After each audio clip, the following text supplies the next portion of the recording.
You left out all of our fun at the beginning of the last episode, our technical difficulties.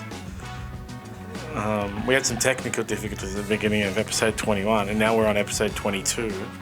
I cut out anything that makes me look bad. So he's probably going to cut out. Producer John's probably going to cut this stuff out as well, right? Yeah, I'd say so, John. Should have chucked in some really important stuff that can't be repeated. But welcome to episode 22 of the SmartB Sports update. What an interesting time we're in with the cricket. Yeah, how you going, John? Wouldn't want to be, Glenn Maxwell at the moment, falling off the back of a golf cart, John. Your man. We'll get to it a bit later. Doofus, but it's okay. They got an easy game this week. Before we kick off, though, also, now that we've had our introductions, we can mention again that last time we had some technical difficulties and John Menez, producer John, actually cut them out. But now he's not going to be able to because we've already started. Our betting partner for the month of November, Elite Bet. All bookmakers claim to offer service of some description, but at Elite Bet, they generally pride themselves on offering exceptional professional service that is not found in the bookmaking industry. They're an Australian-owned business where old-fashioned customer service really matters. Head to smartb.com.au and click on the Elite Bet logo to join Elite Bet now. What's gambling really costing you? For free and confidential support, contact Gambling Help Online. So, let's start with the cricket. Mm-hmm. Nobody understands cricket. You got to know what a crumpet is to understand cricket. Again, show my age with the Teenage Mutant Ninja Turtles movie reference. What happened to Bangladesh? Exactly what I expected. You picked it, John. Pakistan, 3 for 205, 32.3 overs. Chased it down very easily, John. That was after Bangladesh were rolled for 204. I've got to be very careful the way I pronounce this name, John. Fakhar Zaman of Pakistan, man of the match for making 81 off 74 That's a good balls. pronunciation. Yeah, I think I just got there, John. Bangladesh, Mahmudullah again, he was good, made 56 for them, John, with the bat. Shaheen Shah Afridi showing very good form with the ball. 3 for 23 from 9 overs, good economy rate too, 3 wickets. Very impressive. And Mohammad Wazim, 3 for 31 as well for for Pakistan, so very impressive effort with the ball there for Pakistan. With the bat, as I said, Zaman 81, Abdullah Shafiq 68 for Pakistan. Really guided them home to the target there, John. Well, the target was nothing, 204. Bangladesh got all out for 45.1 overs, and so they would have hit their pretty standard run target. Even if they had been able to bail out the over, and Pakistan ran it down in 32 overs. Yeah. So that's actually pretty much the first tip that Yash has been wrong on this tournament. So I'll give him that one. Yeah, everybody's human, John. I did give it to him a little bit. Told him he would have screwed up my betting, but that's all right. Luckily, I didn't bet.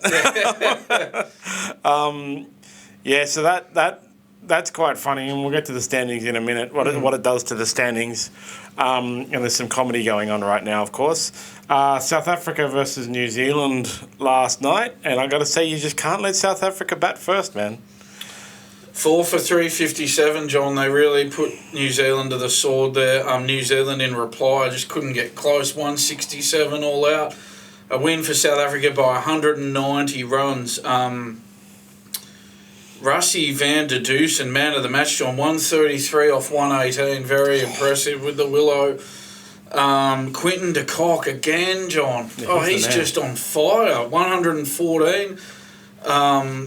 Just very impressive for South Africa there. Obviously not much to speak of in terms of New Zealand bowling in this game, John, let's be honest. In reply, Glenn Phillips managed 60. A disappointing showing from the Black Caps there, John. Keshav Maharaj, very impressive with the ball for South Africa, 4 for 46, John. Yeah, well, New Zealand picked a good time to have their worst match of the tournament, I'd say. Unfortunately, now they've lost 3 in a row to the top three teams. So what that says for if they they're still most likely to make it to the finals. But what that says for their finals chances, I wouldn't want to be New Zealand at the moment. They don't have a good run for the rest of the thing. They're going to get some confidence. They got Pakistan next week. And this could actually be a decider on whether it's New Zealand or Pakistan in the finals. And it probably, that result, I'd say, John, the way South Africa just very easily handled New Zealand with the ball, probably sort of devalues that win for Australia over New Zealand just a little bit, given how close New Zealand got to that huge total Australia set with the bat. It just doesn't reflect too well on the Australian bowlers, John, the way South Africa just obliterated New Zealand with the ball and New Zealand getting so close to Australia with the bat. I think it'll be really telling next round on Sunday, this Sunday, when India plays South Africa, what it says about New Zealand. Because it could just be that South Africa was on fire and New Zealand is lacking in a bit of confidence after losing to India, then Australia, and then coming up against South Africa, who put 357 on them. Mm.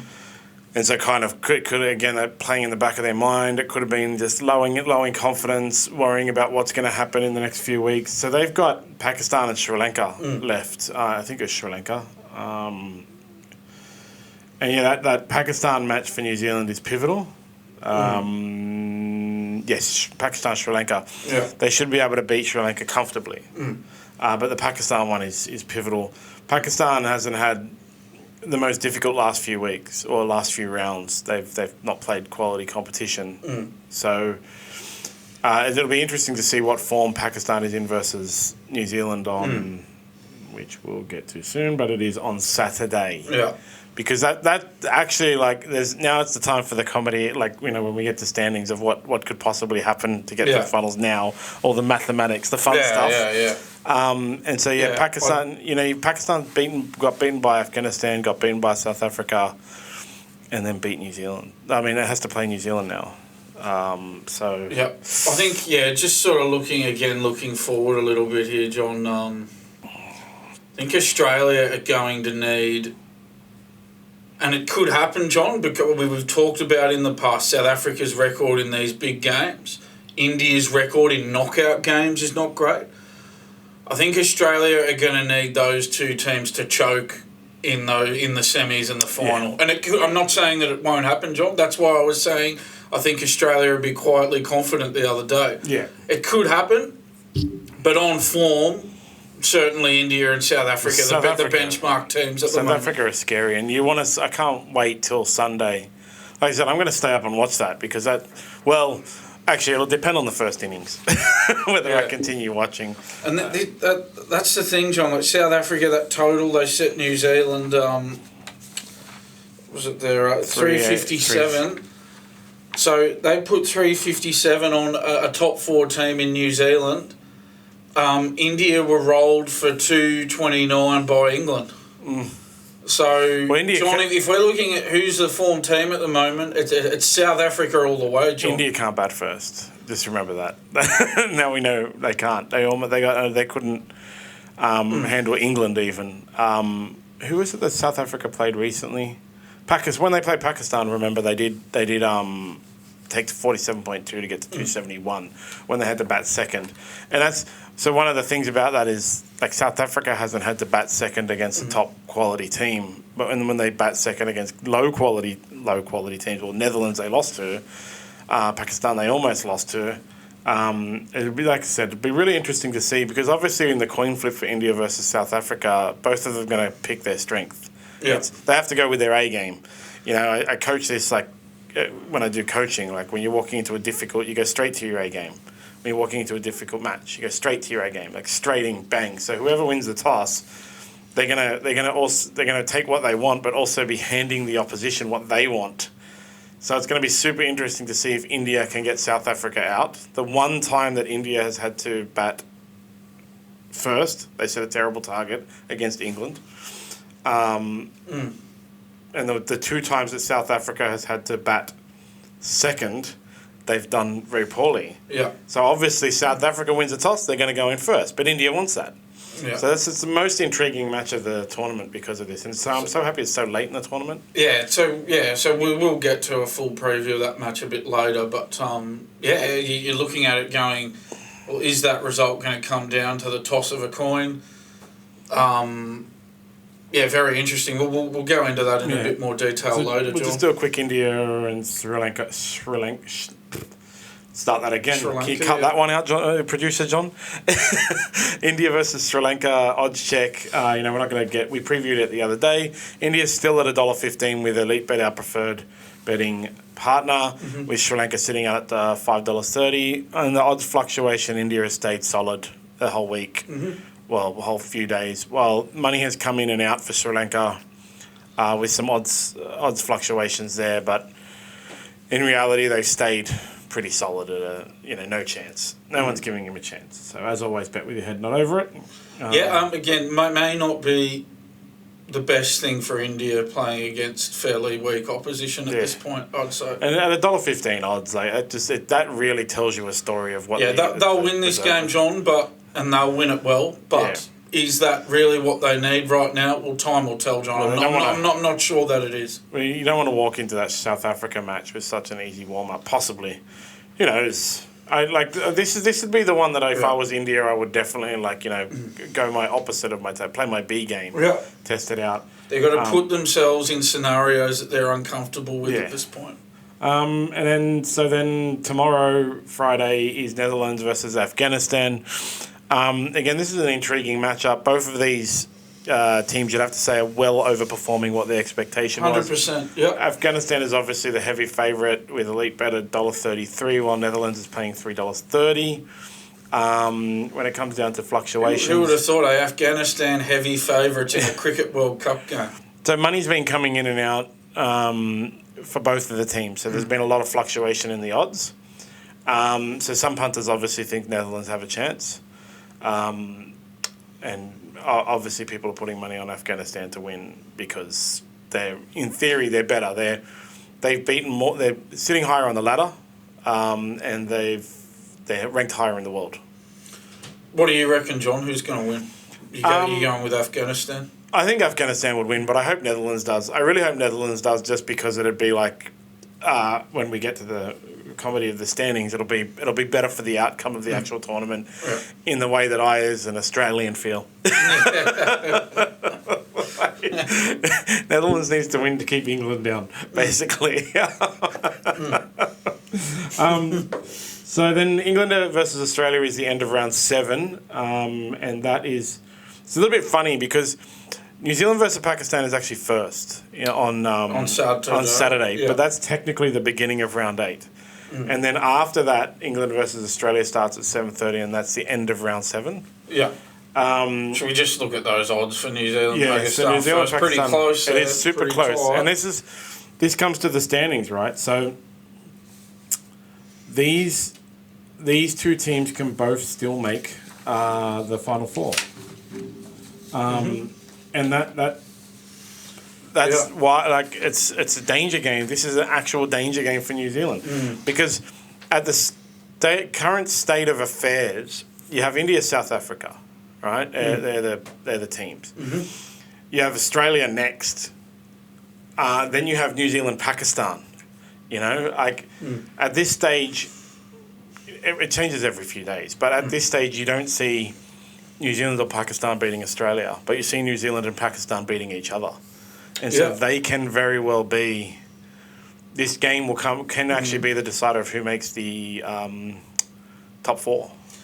Yeah, so no room for complacency for 3 and 4 there, John. Australia and New Zealand. Pakistan breathing down their neck, as we said.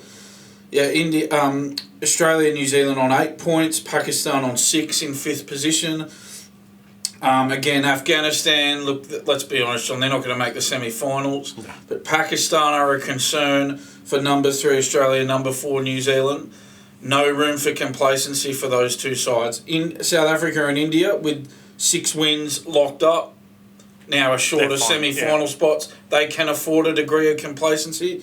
Australia and New Zealand cannot, John. Yeah, so that's it. And obviously Pakistan's going to want to be firing to get this get that spot. So the odds are like New Zealand $1.81, Pakistan $2. They are super Very close. tight. That's probably the tightest it's been for the whole tournament, and there has been no real fluctuation. It stayed at that the whole time. New Zealand's slightly ahead. You probably just slightly go with New Zealand just on consistency.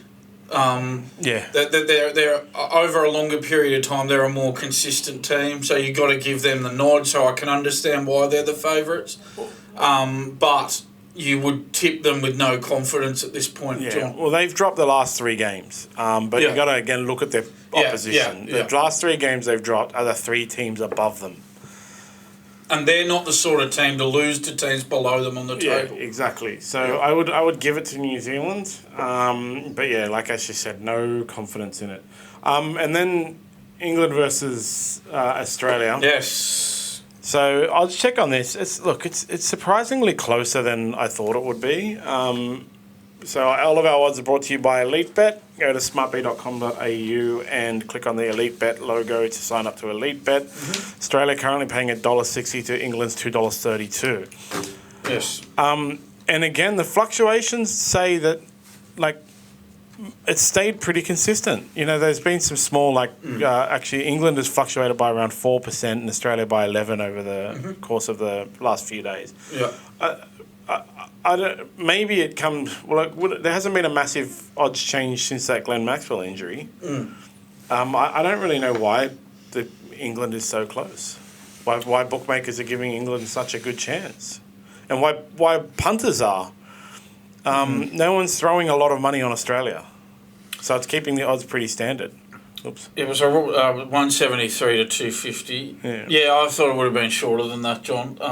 Especially given that England now have nothing to play for. But yeah, so a bit of news, John, as we touched on. Glenn Maxwell ruled out of this game, suffering concussion in a golf-related incident, falling off the back of a golf cart. So, under concussion protocols, he will be for 6 to 8 days, John. So that takes him out of this game. I guess you look at it and it could be worse from Maxwell. Well, it has been in the past. John, remember when he slipped at a friend's birthday party and broke his leg and it ruled him out for nearly 5 months. So it could be worse. He could have been out for the rest of the tournament if it had been a more serious injury. Glenn Maxwell's entire personality and life is built around just weirdness. His batting is weird, strange his bowling is weird, and his injuries are weird. Apparently fell off the back of a golf cart. I've never fallen off a golf cart, but I have been driving a golf cart when my mate fell off it. Well, he was trying to lean out and pick up a ball, and I did a quick turn and then he rolled across the thing. Golf cart responsibly, everybody. So that's I don't know if it's a big loss, but given that Australia is playing England and by all rights, Australia should just smash England, I don't think it's that big of a loss. So did you say 6 to 8 days? Yeah, he'll be under. He's expected to be under concussion protocols for that amount of time. That means he will miss 2 matches, possibly 3. So you know what? There's probably. I mean, we're obviously assuming Australia are going to qualify for the semis here, John. A lot would have to go wrong for that not to happen at this point. Yeah. There's sort of like a little blessing in disguise in that it's going to give them another look at a Cameron Green or a Stoinis. Because, I mean, there's issues in their middle order batting, John, with Steve Smith and Marnus Labuschagne at the moment. So the fact that Maxwell's going to miss 1 or 2 games here, it's going to give them another look and at those 2 players. And that they need to be looked at, John, because, as I said, Smith and Labuschagne not going well at the moment. Can you really see both of those players being included for the semis?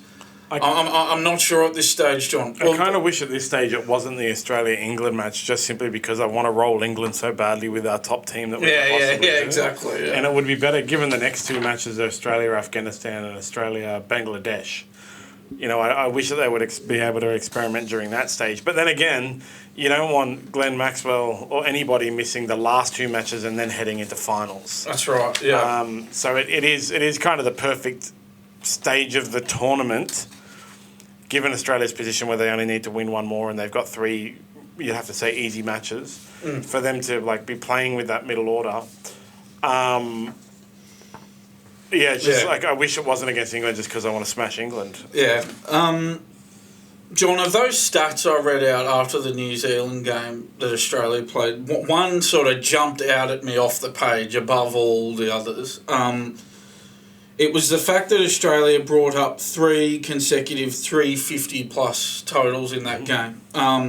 The 388 all-out against New Zealand, following up 367 for 9 against Pakistan and 399 for 8 against the Netherlands. As I said, they're the first team to score 350-plus in 3 successive ODIs. And I know some people could say, they're flat-track bullies because they only made 199 against India and 177 against South Africa. But I think the fact they did it against a team of the quality of New Zealand sort of eliminates that thought, John. They opened the tournament poorly. We've discussed it extensively. Like, India and South Africa, aside from South Africa dropping that game against Netherlands, India and South Africa have been the 2 best teams in the competition. And the reason Australia didn't score well against them is not just because Australia opened the tournament poorly, but also those 2 teams came into the tournament and started really, really Red well. hot, yeah. It's not like South Africa and New Zealand aren't doing the exact same thing to other people. That's right. So you can't criticise or say anything about Australia without looking. It's like using one single statistic. Like Dean Young was the best forward in 2008 or whatever it was. You can look at Australia's performances and say that, but then when you widen your lens and look at South Africa and India's performance, Australia didn't not score well against Australia, India and South Africa because Australia are bullies. It's because India and South Africa are doing it to everybody. Yeah. At the time, I really thought it was because Australia was terrible. But now over time, I've kind of become a little bit more compassionate, and I just hope that when Australia has to play them again, they can show they have improved. Yeah, Australia. It looks like Australia are a different side now than they were at the start of the tournament. John, there is a bit of an issue though for Australia with mid-innings collapses. I'll go into it a little bit. So against Pakistan, sorry, just one other thing on that one, John. The other 350-plus total, one of the other ones, one was against the Netherlands, but the other one was against Pakistan, John. So New Zealand 4th, Pakistan 5th. They've done it against 2 quality sides, so that flat track bully argument sort of goes out the window, doesn't it? Like I said, at this stage you have to say New Zealand and Pakistan are basically the same tier of team. So against Pakistan, they were none for 252, Australia. Then they were 9 for 363, so they lost 9 for 111 there.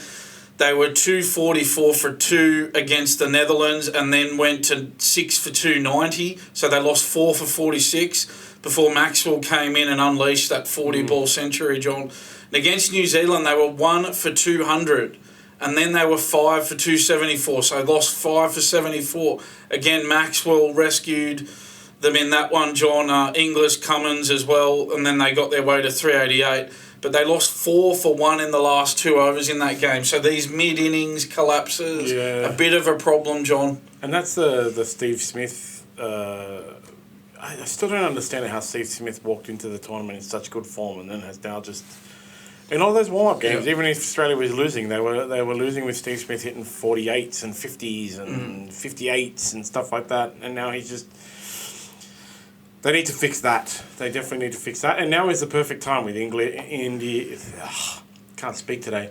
England, Afghanistan and Bangladesh as their next matches. Well, John, in this tournament, Pat Cummins has a higher batting average than Steve Smith, if you can believe that. It's insane. No, I can't believe that. And that's exactly... Yeah, that tells a story. Yeah, it really does. I know Maxwell's got injured now and it has opened the door for Stoinis or Green, John, but before that Maxwell injury, you were sort of wondering what the role for Stoinis or Green was in this tournament. Neither were picked in that game against New Zealand. Stoinis has had fitness problems. He's only played 3 games in 5 weeks, John. He's only bowled 9 overs in the tournament. A hamstring injury kept him out of that first game against India, and he's missed the last 2 with the calf problem. And Green was dropped for Travis Head when he came back in against New Zealand. There's been games in the last 12 months where they've played all 4 of those all-rounders, John. Stoinis, Green, Marsh and Maxwell. So it's just going to be, because obviously this issue, it still applies, John, because Maxwell's going to come back. So when Maxwell comes back, you go, well, does Stoinis, or is there a role for Stoinis or Green, or do they persist with Smith and Labuschagne in the middle order? You'd have to think Labuschagne would be the one to come under pressure at that point. Well, they have to do something to fix Steve Smith, and it might involve changing his position, his order. I don't know. They obviously can't drop Steve Smith. It's Steve Smith. No, it's dropping a champion in sport is fraught with danger. Yeah. So because at any time they can come good, and at any time they can win you a game. Yeah. So that's the thing. I know it's a long time ago, but Steve Smith used to be the guy that would come out and do I'm going to save the innings now. I'm going to save Australia. Even in the 2015 at that India-Australia semi-final I went to, Dave Warner was out for 11. And like I said, I was in a group with like me, one other Australian, a New Zealander, and then 15 Indians. So when Dave Warner got out for 11... and they were rubbing it into me, I said, don't worry, Steve Smith's about to walk out and save the innings. And I remember he did. So he can, at any time, come good. But it's time. They need to do an adjustment, and he needs to come good, because you can't be... He's got 3 games to do it that are all, in theory, easy games. And he can't be walking into the semis with the quality of competition that's there. Australia's going to have to play either India or South Africa in the first match of the semis. It's certainly looking that way. So you need every player perfectly informed. That's right. Steve Smith only averaging 26.83 for the tournament, John. Marnus Labuschagne not much better, 33.50. John, another one to sort of put the magnifying glass on at the moment is Mitchell Starc. He went wicketless in the last game. That ended that record 22-game streak of taking at least 1 wicket in World Cup games. He went for 89 in 9 overs in that game, John. And of course, there was that 5-wide ball in the last over. So these stats sort of show the decline in Starc at this tournament, John. 2015 World Cup, Starc took 22 wickets at an average of 10.2 from 8 innings. In the 2019 World Cup, Starc took 27 wickets at 18.6 average from 10 innings. And in the 2023 World Cup so far, Starc has taken just 7 wickets, John, at 43.28 runs per wicket from 6 innings. So Australia not getting what they want from Mitchell Starc at the moment. And like you just said, John, if Australia are going to win this tournament, everything has to go right. You'd have to say that Australia's best bowling game was against the Netherlands, and all the rest, they've heavily been relying on their batting. Yeah. And that's a worry that our bowling attack hasn't look at the put the sword through a good side. New Zealand put 383 on them. Someone's doing construction, so I apologise if you can hear that. Obviously, Netherlands only put 90 on them. That was, Pakistan put 305. Sri Lanka 209. It's not so bad. And then you go back to South Africa, put 311 and smashed them. India, India did 201 in 40 overs. So, their bowling overall has not been that good. And then, you want to... The problem with it is there's no one else, because the squads are so limited as well. And, what else are they going to do when it comes to bowling? With batting, there's a lot they can do. They can move around people in the order. But bowling is just going to come down to, tactically, what are they going to do? Who could replace Mitchell Starc that's in the squad now? And that's the thing, isn't it? I mean... sort of a case of, the longer the tournament goes on, the more you're playing the same players, and the more you're doing that, the more the guys who aren't in the first 11 are not getting a run. And then as the tournament goes on, it's harder to bring one of those players in, because if they come in at this very late stage of the tournament, well, they come in underdone, John. Yeah. And there's not a lot you can do about it. But a heavy reliance on Adam Zampa with the ball, John. He's Australia's leading wicket taker, 16 wickets for the tournament. And then you got Hazelwood and Cummins with 8 wickets each, Stark with 7 wickets. Those numbers are quite poor. So if something happens to Adam Zampa, Australia could be in a spot of bother there, John. Adam Zampa needs to stay off golf carts. Yes, exactly. That's the most important thing. Adam, exactly. If you're listening, stay off the golf carts. Look, I think Australia will get it, this match. But at this late stage in the game, we're worrying more about finals than we are about the individual matches that are left. Yes. For Australia. Yes. For other teams, Yes. they're worrying a lot. But like for New Zealand, for example, they're worrying a lot about Pakistan. Given that it's probably going to be 6 to finish in the top 4, I always keep saying top 8. Australia has as I said before, Australia has the easiest run, so we'll probably get that 6th win they need. Yeah. Whereas New Zealand, Pakistan's got England, New Zealand, and that's it.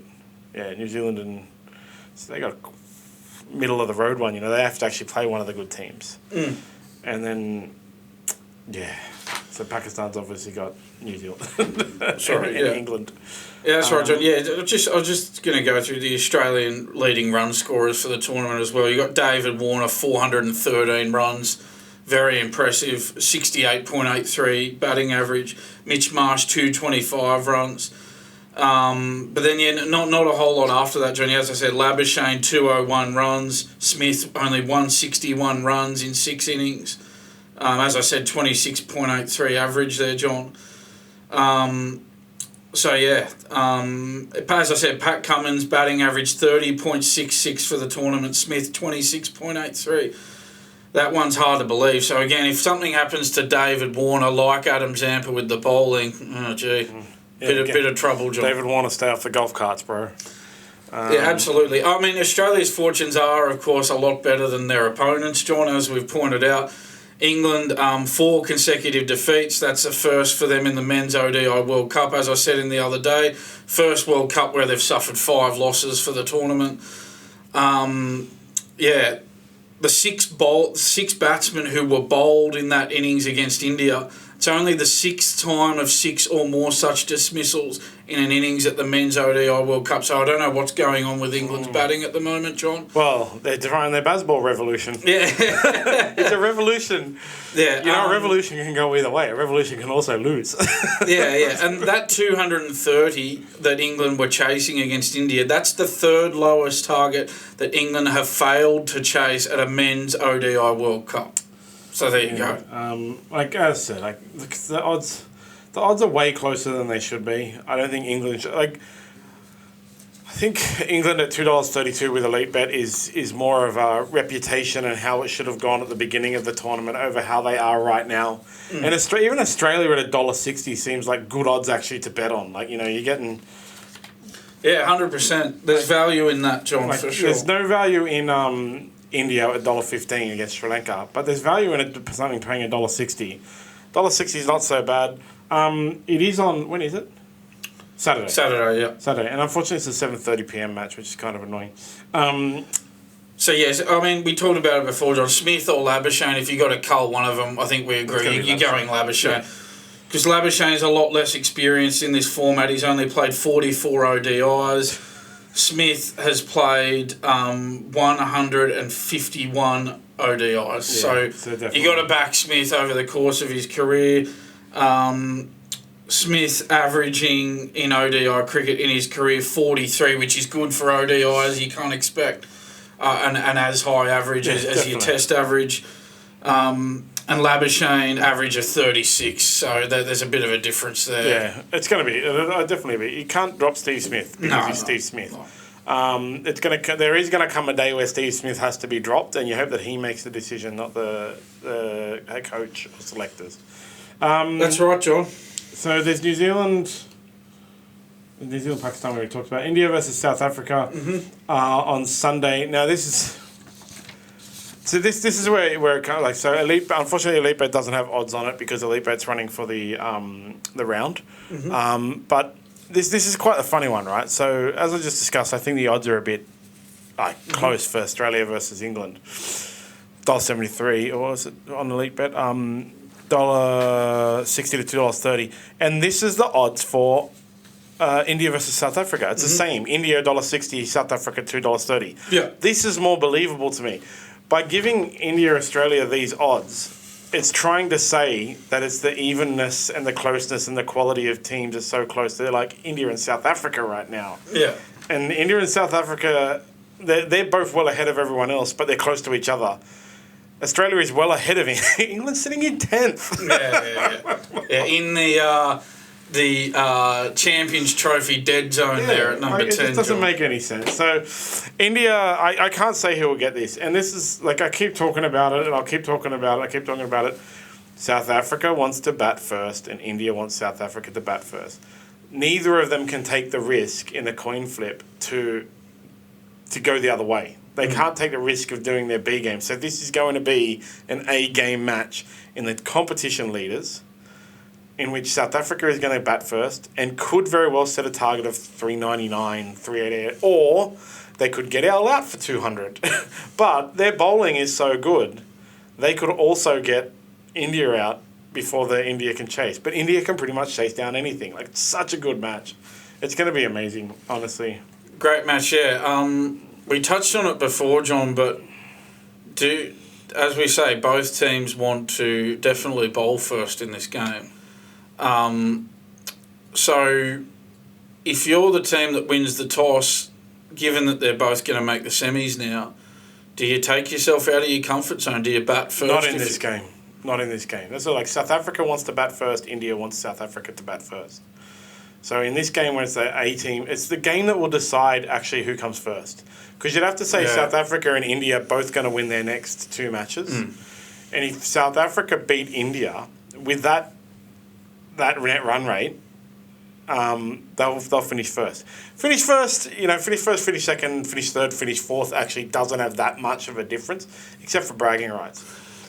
That's the thing. So if you're India or South Africa at the moment, John, and you're looking at positions 3, 4 and 5, which is Australia, New Zealand and Pakistan at the moment, I don't see anyone else other than Pakistan coming into that top 4. Oh, we'll get to that. Yeah, we will get to that. Sorry to go on further there. We'll. But... So India and South Africa would now be thinking, well, who do we want to play against in the semi-finals? Yeah, those two guys, given their current form, if they can forget about history, I would say they don't care. What they would be thinking more about is they don't want to play each other. I think, given the history of Australia's performance in big games, and given the history of New Zealand not getting past semi-finals, the only team to make the semi-finals at the previous 4 World Cups. They made the final last time, but they haven't won it, so their performance once they get to the semis isn't great, New Zealand. I think they'd rather play New Zealand because they'd be worried about Australia's performance theory, at that late stage. They'd want to play either New Zealand, Pakistan. Yeah, but what I mean is that they don't have any control over third and fourth. So basically, just come first and whatever happens, happens. What they want is come first and second, and they want the other one of those two to come first and second. Yeah. They don't want to be playing each other in the semis. Yeah. That's the most important thing to both of them. If they have to play Australia, it sucks. Okay, but they can't really control what happens with all the others. They'd be absolutely laughing if they have to play New Zealand or Pakistan given history. I think if they were to play New Zealand or Pakistan in the semis, something would have to go seriously wrong for them not to be in the final. That's exactly right. Yeah. If they play Australia, it's a massive danger. Yeah. But they can't control that. You're right. But what they control is they definitely don't want to be playing each other. Especially, it'll more come down to this match, right? Sunday's match. Whoever wins...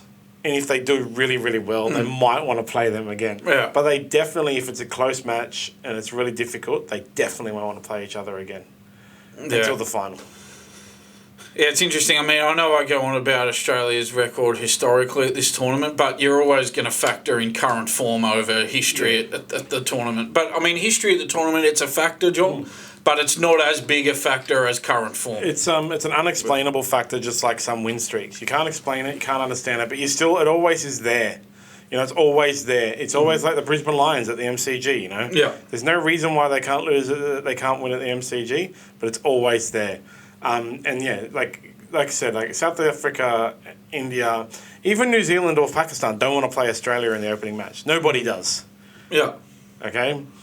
But that's based on history, not on current tournament. Yeah. And then you factor into current tournament. You go, I don't want to play South Africa or India either. So in reality, nobody wants to play Australia based on history or South Africa or India based on current tournament. That's right. New Zealand is hoping that Pakistan can beat Australia and then they can play Pakistan or something like that, you know? Yeah. Just looking at some stats as well for this one, John. South Africa very prominent on the tournament leading run scorers. For the Quinton de Kock's number 1 with 545 runs. And to give you an idea of his dominance, Ravindra from New Zealand's number 2 with 415 runs. So he's the leading run scorer by 130 runs in the tournament at the moment. Yeah, he's ridiculous. At number 5 on the list, John, Aidan Markram with 362 runs. At number 8 on the list, Van der Dusen, 353 runs. At number 12 on the list, Klaassen with 315 runs, John. Very impressive South Africa statistics here. In terms of India, Rohit Sharma's at number 4 on the list with 398 runs, John. Virat Kohli at number 7, 354 runs for the tournament. So very impressive numbers for these two teams, John, with the batting. Going to be some great batting. And with the bowling, it's similar, John. Jansen for South Africa, number 3 wicket taker, or actually is the equal first wicket taker with 16, along with Zampa and Shah Afridi from Pakistan. Coetzee from South Africa, number 5 with 14 wickets. Rabada, he's also in the top 10. He's at number 9 with 11 wickets for the tournament, along with Maharaj, equal with 11 wickets for the tournament. So there you go, John. Bumrah from India is at number 4 with 14 wickets. Kuldeep Yadav, I think he's just outside the top 10 with 10 wickets, John. So very impressive numbers for these two teams. It's going to be such a good match. If you love cricket, you have to watch this. It's on Sunday night, 7:30 p.m. I believe on KO. I don't know if they're playing it on free-to-airs. I wouldn't have thought... Oh, actually, I think Channel 9 on their back channels, everybody, remember? The block gets priority, just remember that. Yeah. So it's the best season yet. Yeah. We've got to watch the block over a Cricket World Cup blockbuster, the king of the idiots is still an idiot. Yeah.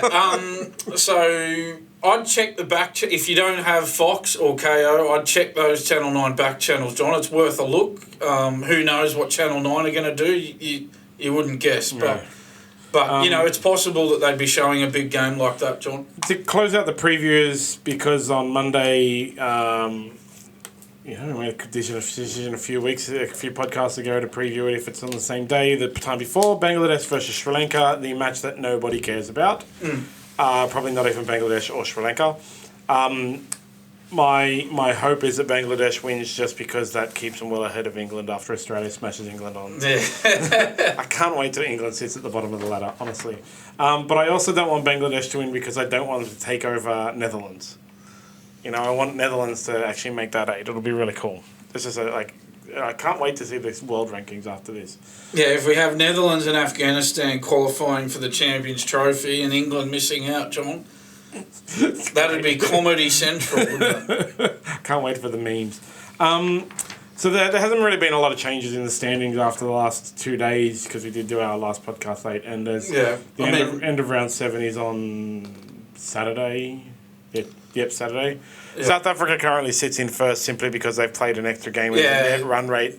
This is exactly what I'm talking about with the net run rate, right? South Africa's net run rate is so much higher. They just jumped straight to first as soon as they won last night. So they've won the same amount of matches as India, and their net run rate is so much higher to put them immediately in first. You can't really expect it to last long because India should roll Sri Lanka today. That's the thing, John. We can't read too much into South Africa going to number one because, as you said, they've played that extra game to India, and India are highly likely to win that game against Sri Lanka. So, but South Africa and India, the two dominant teams. Australia number 3, 8 points. New Zealand number 4, 8 points. Pakistan on 6 points in 5th. Afghanistan on 6 points in 6th spot. As we said before, John, Pakistan looking like the only ones with any chance of moving into that top 4 who are currently outside of it. If they win their next 2 and New Zealand loses,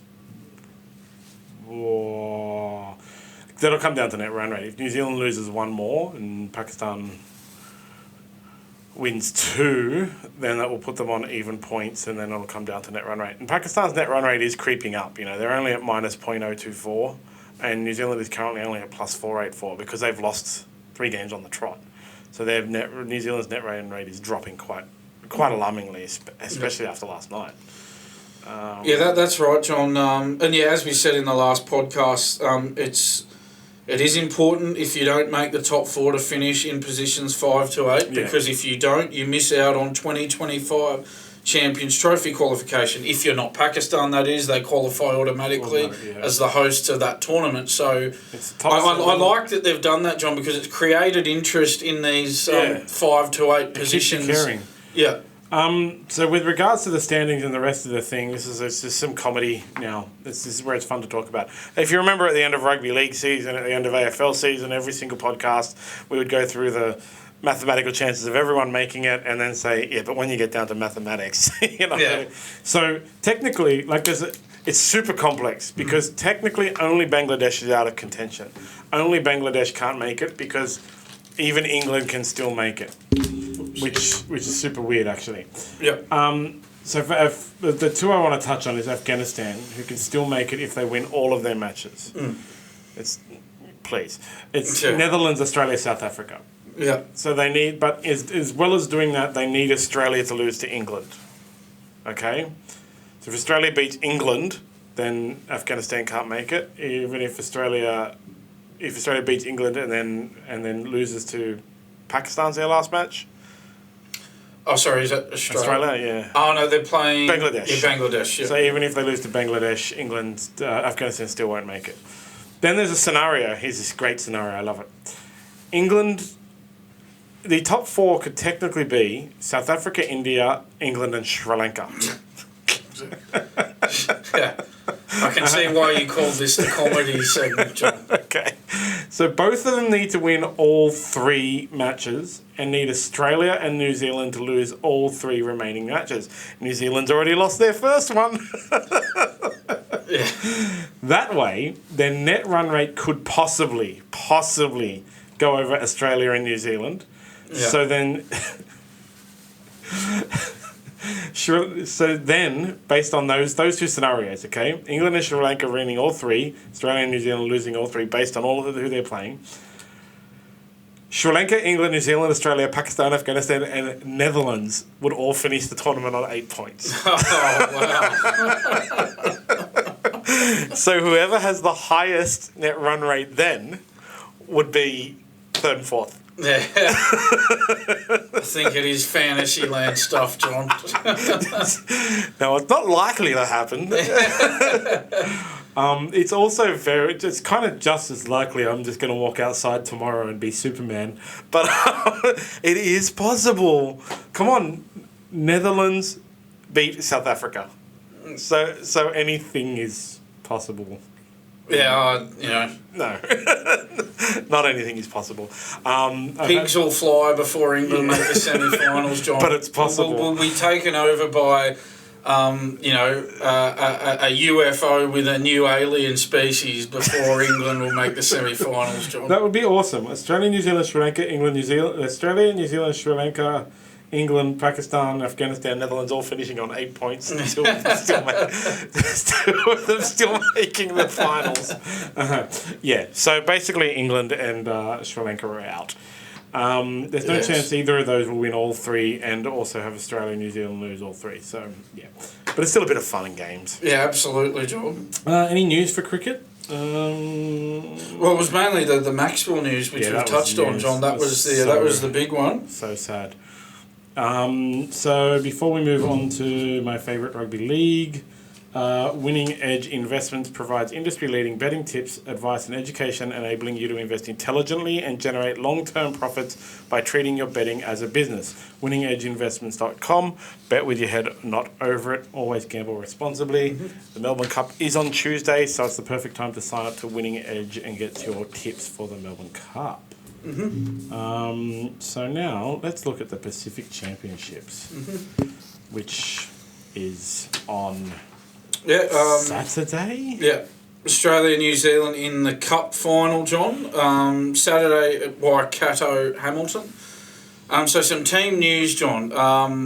Good to see Payne Haas is going to play, John. Going to play. That's good Let's to see. Let's see if he sings the national anthem. Yeah. Tino Fasua-Malaawi returns to the team as well, John. They were rested last weekend. So Jake Trebojevic and Tom Flegler, they make way for those two, John. Liam Martin's also back in the starting side. He was a reserve for that game last week, that dead rubber game, John.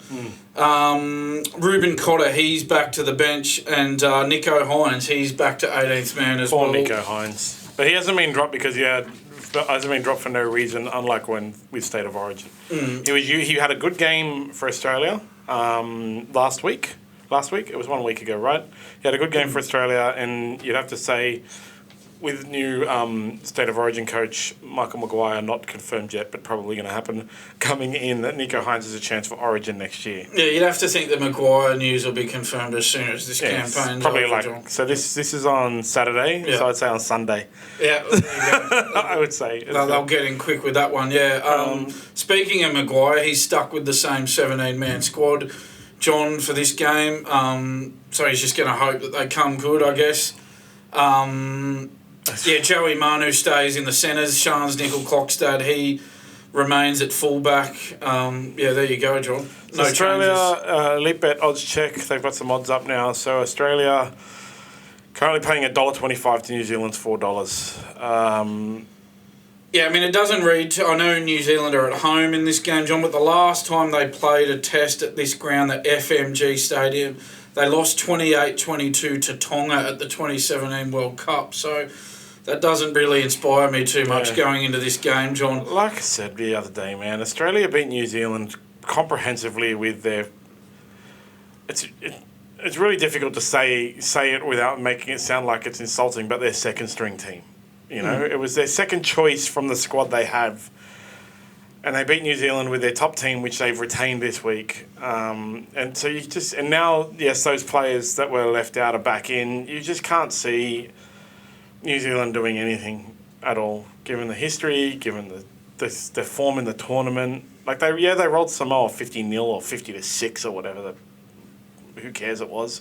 But what they did to Australia was look like never winning. Yeah.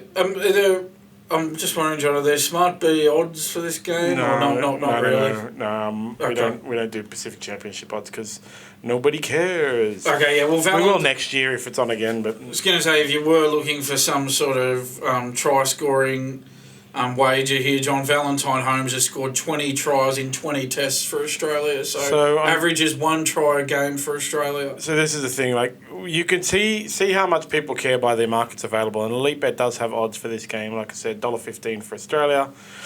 There's no first try scorer. There's no lot of markets. There's just like the lines, the margins, the typical ones. Because unfortunately, if your organisation creates a competition that nobody cares about, nobody will care about it. And that means no one will bet on it. No bookmakers will put up markets. They're not going to... It takes time and effort and work, and you have to pay people and stuff to do this stuff, and what you're left with is this. There's only... Rugby League, thanks to SmartB and the knowledge that it imposes on me about gambling, Rugby League, each game has up to 300 markets. Okay, it's one of the most widely market available sports in the world when it comes to betting. We better just preface this with is this a bet you really want to place? For free and for confidential support, go to gamblinghelpline.org.au. So up to 300 markets per match in Rugby League. Australia versus New Zealand currently has 7 markets available on Elite Bet. Fiji versus Papua New Guinea only has 3. And like I said, that tells you a lot about how much people care about it, because bookmakers aren't going to go and make those exotic markets, that's what they call it, exotic markets, on a game that they know no one is going to bet on. And the fact that they know no one is going to bet on it tells you they know that nobody's going to watch it. Because as much as people don't like gambling advertising and stuff like that, and gambling in sport, and there's a big campaign against it right now, the gambling and bookmakers can tell you the popularity of the competition and the popularity of the match, right? By how much the bookmakers invest in their advertising and the markets and the work. And that tells you exactly. And that's again a problem with the way that International Rugby League is run.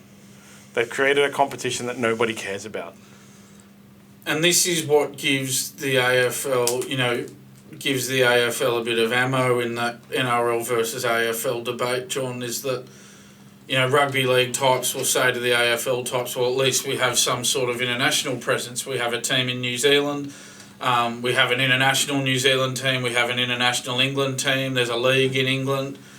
But then AFL types can come back and say, yeah, but International Rugby League's a bit of a joke, to be honest. And... it's sort of hard to argue with that, John. Yeah, well, you look at we talked about crowd numbers the other day, where AFL has a massive crowd numbers, and then it goes at Rugby League, which has, 1/3 their crowd numbers, and then it drops down to A-League and Big Bash League that has 1/3 of Rugby League numbers.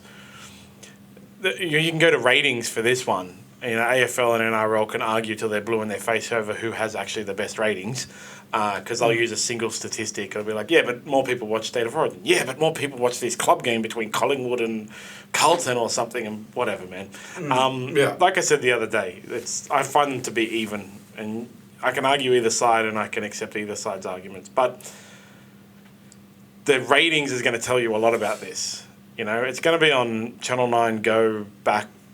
I don't know what those things are. Oh, they might. I mean, given that it's on Saturday afternoon, this game. Oh, it's 3 p.m. It will. I think it'll be on the main channel, John. Because what else are they going to show? Nobody's watching television Saturday. Friday and Saturday are the 2 days of the week where nobody watches television. So games like this do get a run on the main channel on those days. And but that also speaks to it. They know no one's going to watch it, so they can put it on the main channel. That's the thing. If it was going head to head with the next season of Married at First Sight, John, we know that the Rugby League would be going on those back channels. Yeah, exactly. So there's also Fiji versus Papua New Guinea on Sunday at 4 p.m. Now, Fiji are the favourites in this, given last week, I would say. Fiji paying $1.73, Papua New Guinea $2.08. Again, only 3 markets on it, which is the typical ones, head-to-head line and total scores. I guess they don't expect anybody to watch this. It's live on Fox League. Oh. Yeah, live on Fox League. I don't know who'll win it. I'm very interested in watching it. I'm going to have a bit of fun watching it. Yeah, just some team news, John. The main, Panther star Sunia Taruva, he returns for the Barty after missing the game with a calf injury last week. I'm just looking at these other names. I don't think our listeners are going to know who they are, so I'll move on to the Kummels team news. Let's have a look here. No, John, no one's going to know who these players are, so I'm not going to bother with that. Not until Papua New Guinea becomes an NRL team. Yeah, a few stats for this game, John. The Barty, they made the semis at 3 successive World Cups in 2008, 2013 and 2017. Micah Sevo, he scored 9 tries in 9 tests, John, including 7 in his last 5 tests, so he's on fire. Jareen Buller, Sevo and Wanga Blake combined for 36 runs and 455 metres in Sunday's win over the Kummels there, John. That was a smashing. He's going to rub it in and kick a field goal in the 39th minute because that's how far ahead I am. Kind of smashing. But, I don't expect... Papua New Guinea were the favourites last week. And I would hope to see... again, I want to see a high-scoring game. But I want to see... I don't know who to go for. I don't really care who wins as long as it's a high-scoring game. There's lots of flashy tries. I want to see Mike Acevo do some gymnastics and also some... Because that guy's a massive monster. Also some barge overs from the close, A Be a fun game. I'll definitely give it a watch. I'm not doing anything Sunday. It's 4 p.m, so I'll watch. Yeah, well, no, it's one of those games where if you're not doing anything else, you'll watch it. But if you had something on, you wouldn't be cancelling it to watch the game. I kind of feel like that about Australia versus New Zealand. Yeah, well, that's true, right? That's you got to be honest about it. Whereas if it was a Dragons or Bulldogs game, you'd put other plans on ice to watch it, but not the case with I got to games. teach or kids. State of Origin. I got to teach kids at 4 p.m. on Saturday, and I probably won't even check my phone, and I'll watch or listen on the way, and then I'll check the score at the end of it. I don't really care about that Australian-New Zealand game. But yeah, I'm doing nothing on... what I would normally do is not pay any attention and then wait till I get home and then watch the match. Not go on social media. But I won't care for the Saturday game. Sunday, 4 p.m, I'll be at home, probably folding washing or something, and I'll put it on and give it a watch. Watch something exciting. Has anything else happened in Rugby League? Yes! Yes, of course there has, John. Well, it's November 1, or November 2 now, so signing time has come. There's currently 160 players off contract for 2024 and beyond that can be negotiated with. Mm-hmm. So there's it's like when the AFL trade window opens, everybody's currently negotiating. I don't think there's been that very many big signing news. There's some contract extensions at this stage, but I would expect that Ben Hunt will be gone soon. He's always one that's going to trigger it all. But that needs to happen for the Dragons, John. Yeah, 100%. Well, apparently they're looking at a $5.4 million contract for Joey Manu. But Joey Manu is like a diehard Rooster. 5.4 million. Do you know how many years? 5 years. They're going to have to pay overs for someone. Yeah, to be honest, John, I don't know if he's the guy. I don't think he is. So would it be at fullback is the theory. Look, I reckon Joey Manu is a great player. Okay, he is, but does he? I'll be totally honest, John. That's what we're here to do. Be honest. I think he falls into a similar category as Ben Hunt because I don't think he's the guy who's going to get them from where they are, which is the bottom 4, into the top 8, into the top 4. And then for that sort of money, $1 million plus a year, it needs to be for those players who on their own take a team into the top 8, top 4. And I think Joey Manu wants to be a fullback to command fullback money, but is actually one of the best centres in the world and should stay at centre.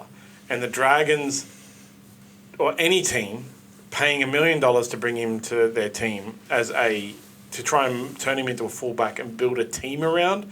Like you said, he's not the guy to build a team around and get you to the finals.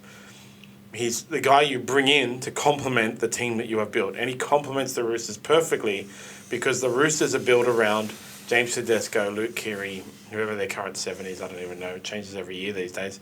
It was Walker and then he was in and out. Yeah, well, they're building their team around Walker and Keary in the halves and James Tedesco at the back.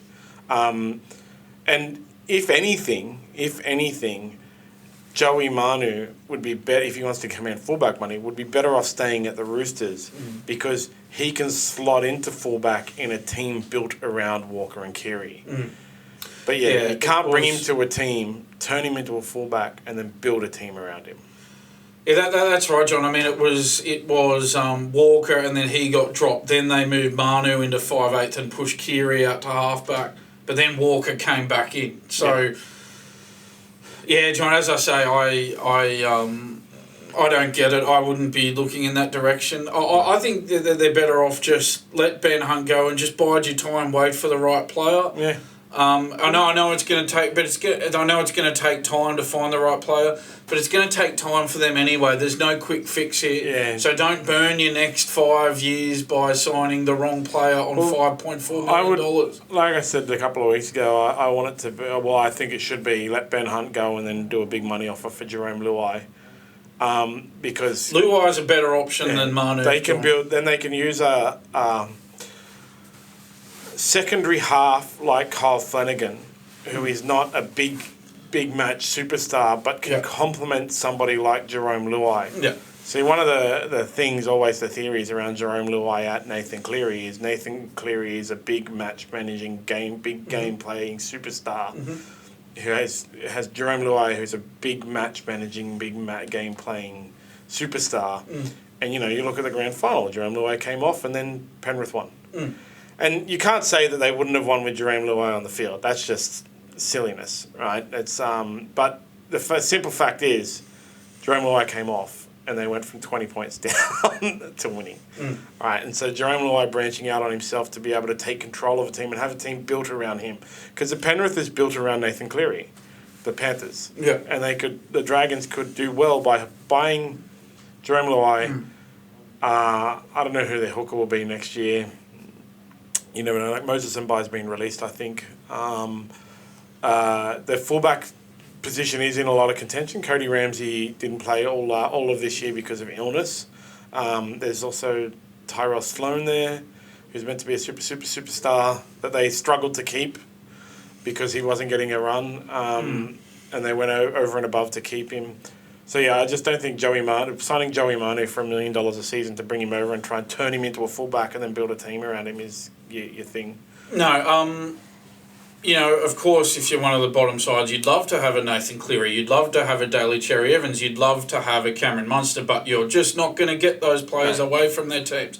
You can only sign who's available, and of the options available, Jerome Luai is the best one for a team like the Dragons. And obviously letting go Ben Hunt and letting him go back to Queensland. Because they're in the bottom 4 teams with Ben Hunt, and they're paying him $1 million+ a year. I think it was 1.1 or 1.3. Yep. So they're paying him $1 million+ a year. We've talked about it a few times before, and they're going nowhere. So let him go.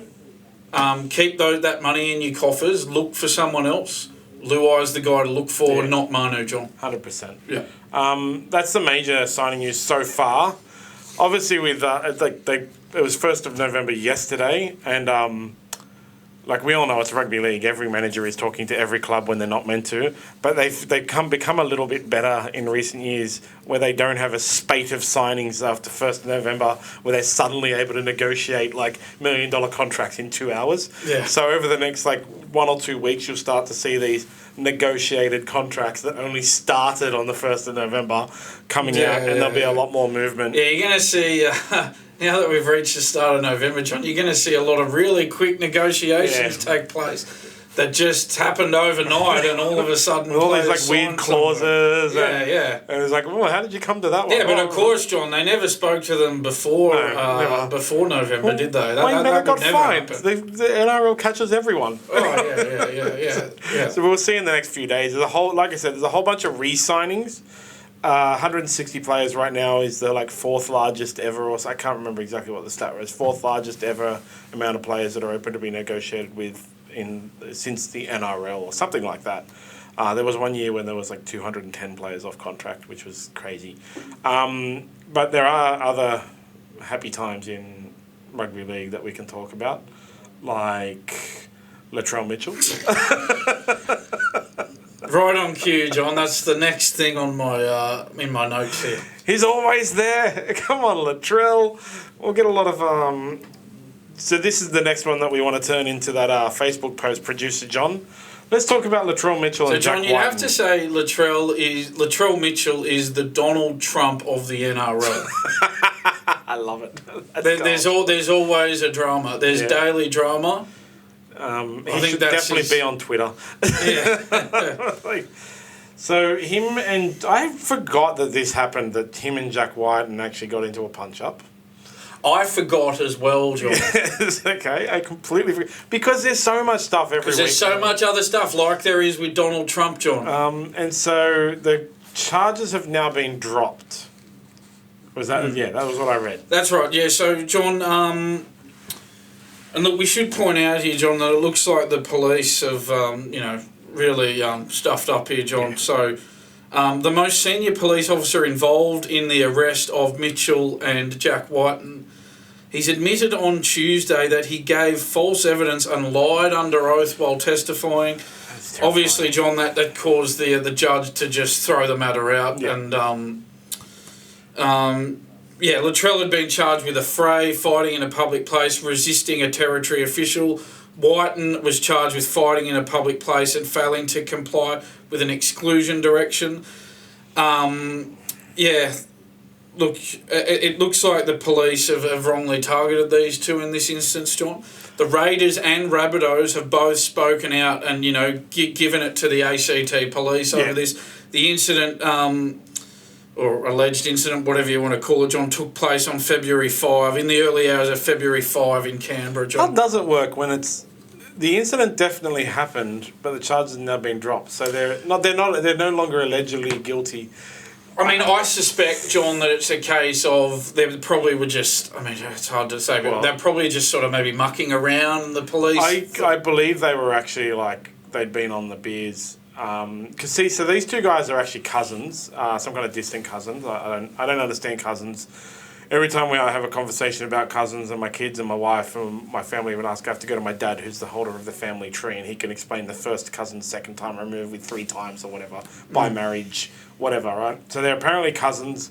They are good friends. They're teammates next year. Jack Whiten's gone off to the Rabbitohs. And there was some kind of, dust up in which the police have come and arrested them. But from what I understand, Jack Whiten swore at the police, and that was the main instigator of why charges were laid.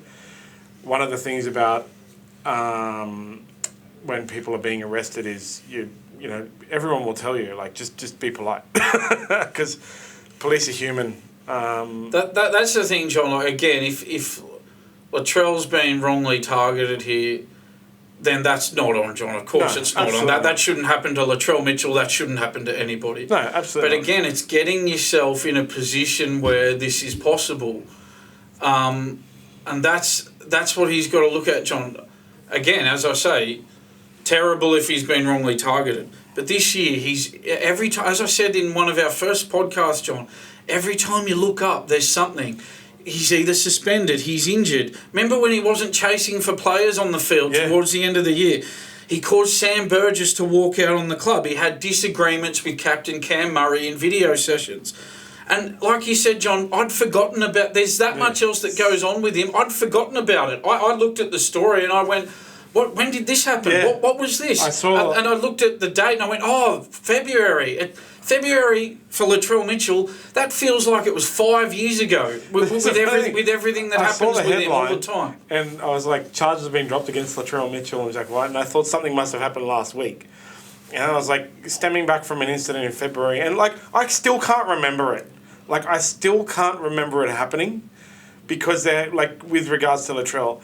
So I went and looked, tried to find the articles from February. They were there, and I guarantee if this podcast was on in February, we would have discussed it. Yeah. But it's so much has happened with regards to Latrell Mitchell that it's just man, dude. But it's like again, that's why I say that he's the NRL version of Donald Trump, John, because Donald Trump has daily drama, and Donald Trump isn't always at fault, but he's always involved. Yeah. There's always something happening. Again, Latrell Mitchell, like Donald Trump, is not always at fault, but there's always something happening. So that's where the similarities between the two come in, John. It's so we can there's a fine line, right? These guys have to be allowed to do things. They have to be allowed to live, but they have to. So what I read was it was like a whatever. It was police were interfering, whatever, and then Jack Whiten swore at the police, and that's why it became a big thing.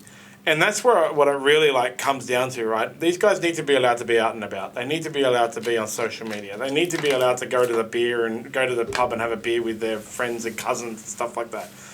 If you are stuffing around in the street, even if you're having a verbal argument that is quite heated, or you start a bit of push and shove and the police come over, because you are a footballer who's in the public eye, you can't swear at the police, which is going to trigger their human reaction, probably an overreaction. Well, now that the charges have been dropped and there was false evidence and all that kind of stuff. Yeah. And technically an overreaction. Well, while the charges were dropped, John, they were dropped, again, found not guilty. Yep. But they still got themselves in a situation where they were charged. That just doesn't happen to anybody, John. If you and I went out for a beer on Saturday night and we minded our own business, had a drink, didn't talk to the police, went home, whatever, we're not going to be charged with this sort of this stuff. is the thing, and John. like even if we went out and had a few beers and then went across the road from the pub and had a bit of a vocal argument and gave a bit of push and shove, police came over and said, "Oi, oi," we'd be like, "Oh, sorry," and on our bikes. Yeah. We're not gonna like lash out and swear and like because, and even if we did, it's not gonna be in the news, and that's what all these guys need to understand. If I do this, it's gonna be in the news, and with Latrell. It's always in the news, so I don't even remember. Like, there's his other direction he can go. He can just go all in now and we'll forget. In 6 months, we'll have forgotten what happened 6 months ago because last week something else happened. Yeah. And because we can move on to like Paul Gallen, which is a similar situation, right? It's a good, nice little segue. Because he's gone out to have a good time, and by all reports, he's signing autographs, taking photos, and so on, and then something has happened which has sparked a brawl. And then he's been held down by the bouncers. There's video of it on the internet. He's obviously had to come out and apologise. I'm not really 100% sure what happened, to be honest. I couldn't understand based on the news reports or the video. Yeah, well, your man MG, Mark Geyer, the breakfast radio superstar himself, John, he said he wants all footy players to stay home as a result of this. Yeah, I heard that. I was actually listening to that. And I love MG. As I said before, I love him. He's a legend. I disagree with that. They shouldn't have to. It's not a solution. What is a solution is everyone else needs to leave them alone. So going back to Joe Rogan, because Joe Rogan is quite well known as he used to do Taekwondo, he's Brazilian Jiu-Jitsu black belt, he's trains every day on the heavy bag and stuff, so he's like kind of a tough guy, right? He's muscly as hell, takes HGH and testosterone and all, he admits to it, he's on the PEDs. And apparently there used to be situations in which people would approach him and try to make problems. And he's obviously got $200 million, so there's a bit of a difference. But he has permanent security that goes with him and his family everywhere they go, that are ex-Navy SEALs. And he's had to come to this extreme to be able to live a normal life. I am fully in support of everyone famous being able to live a normal life. And I think it's unfair. Like, in a way, MG is right. The football players maybe need to just stay home all the time. But it's unfair. It's an unfair part of society that is a solution in which just because these guys are famous, they're no longer allowed to have any semblance of a normal life. And some people will say it's their fault for being famous. But actually, it's not their fault. It's the fault of the people that cause these problems. So I don't really understand what happened with Paul Gallen, to be honest. But the MG saying that they all should stay home, I think is incorrect. I can run you through a few of the details of it, John. So, so Gallen was filmed in an ugly brawl with a patron at Shoalhaven Heads Hotel last Friday night, which left Gallen bleeding from the head. Gallen's denied throwing a punch in the scuffle. A witness backed up Gallen's story. Just having a look through, a statement was released by Channel 9 from Gallen, his employer, obviously. So this is what he said, John. He said, "I was involved in an altercation at the Shoalhaven Hotel last Friday night." The 9 statement reads, "The patrons were unknown to me or the group I was with. The video circulating online does not accurately depict the full set of circumstances, which includes me being struck first. I didn't throw a punch. I apologise to the owners of the hotel and the other patrons for the incident."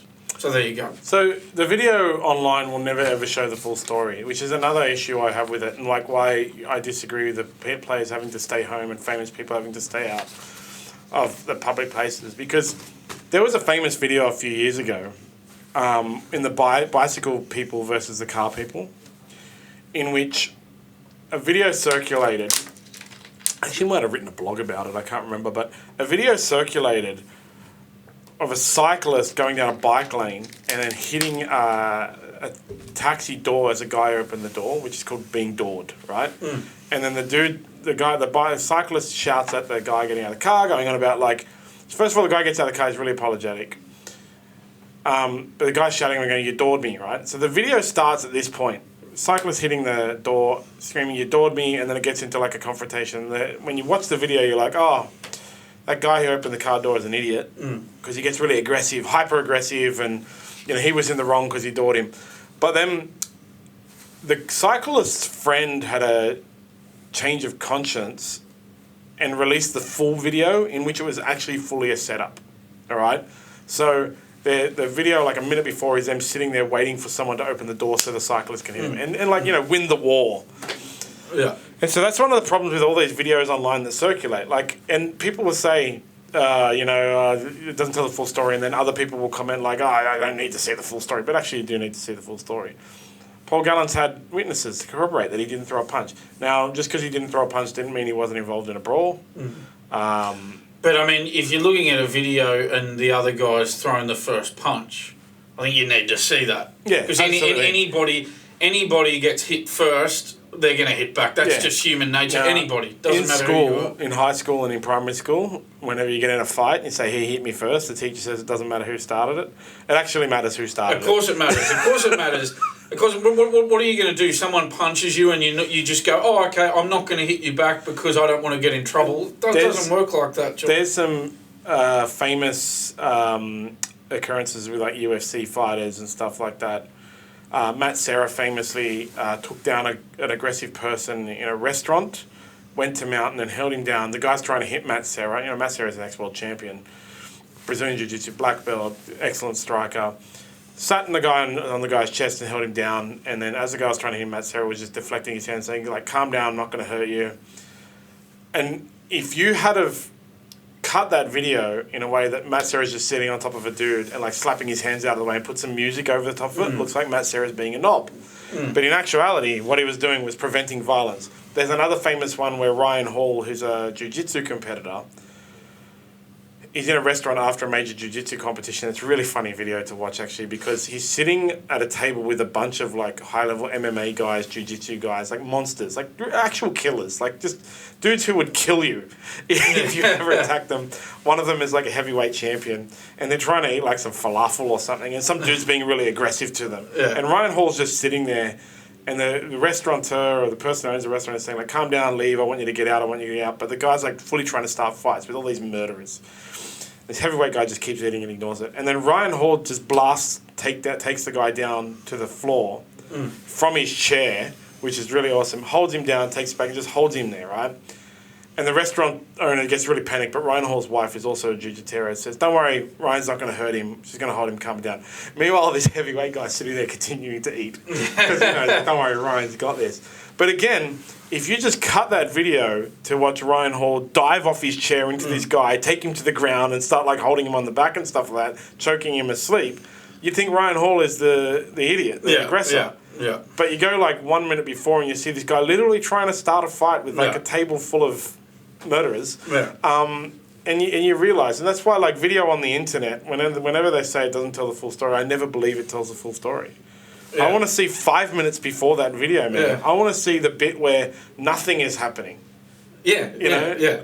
And then how it builds up to the point where someone's hitting Paul Gallen. That gives it the right context. Yeah. So I'm with you on that, John. What I don't understand about what MG said, and I like you, I love MG, but I don't agree with him either, John, because...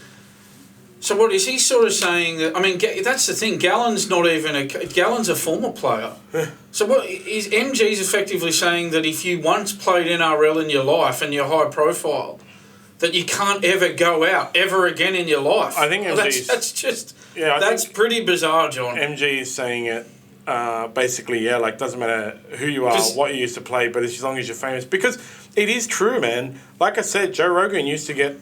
People walk up to him, basically try and start fights with him. Yeah. He's a little guy, he's jacked, he's massive. And he's very high profile. 5'5" or whatever. Everyone knows he does taekwondo and kickboxing and Brazilian jiu-jitsu. And in the end, he had to hire apparently they're real big, scary guys. Yeah. Like massive 6'6" dudes that are just jacked as hell. Ex-Navy SEALs they have a concealed carry license as well. These guys are carrying guns to protect Joe Rogan, just so Joe Rogan can have a normal life. And in a way, MG is right, but it's not. The onus shouldn't be on the players, the ex-players, the famous person. The onus should actually be on the people interacting with them. It's in a way he's right because you can't trust these idiots. But is he? And Paul Gallen's he's what have you been now, about early 40s? I'm guessing. Yeah, something like that. Close to 40. He's either just before 40 or just after 40. Paul Gallen. in age. 42 years. Yeah.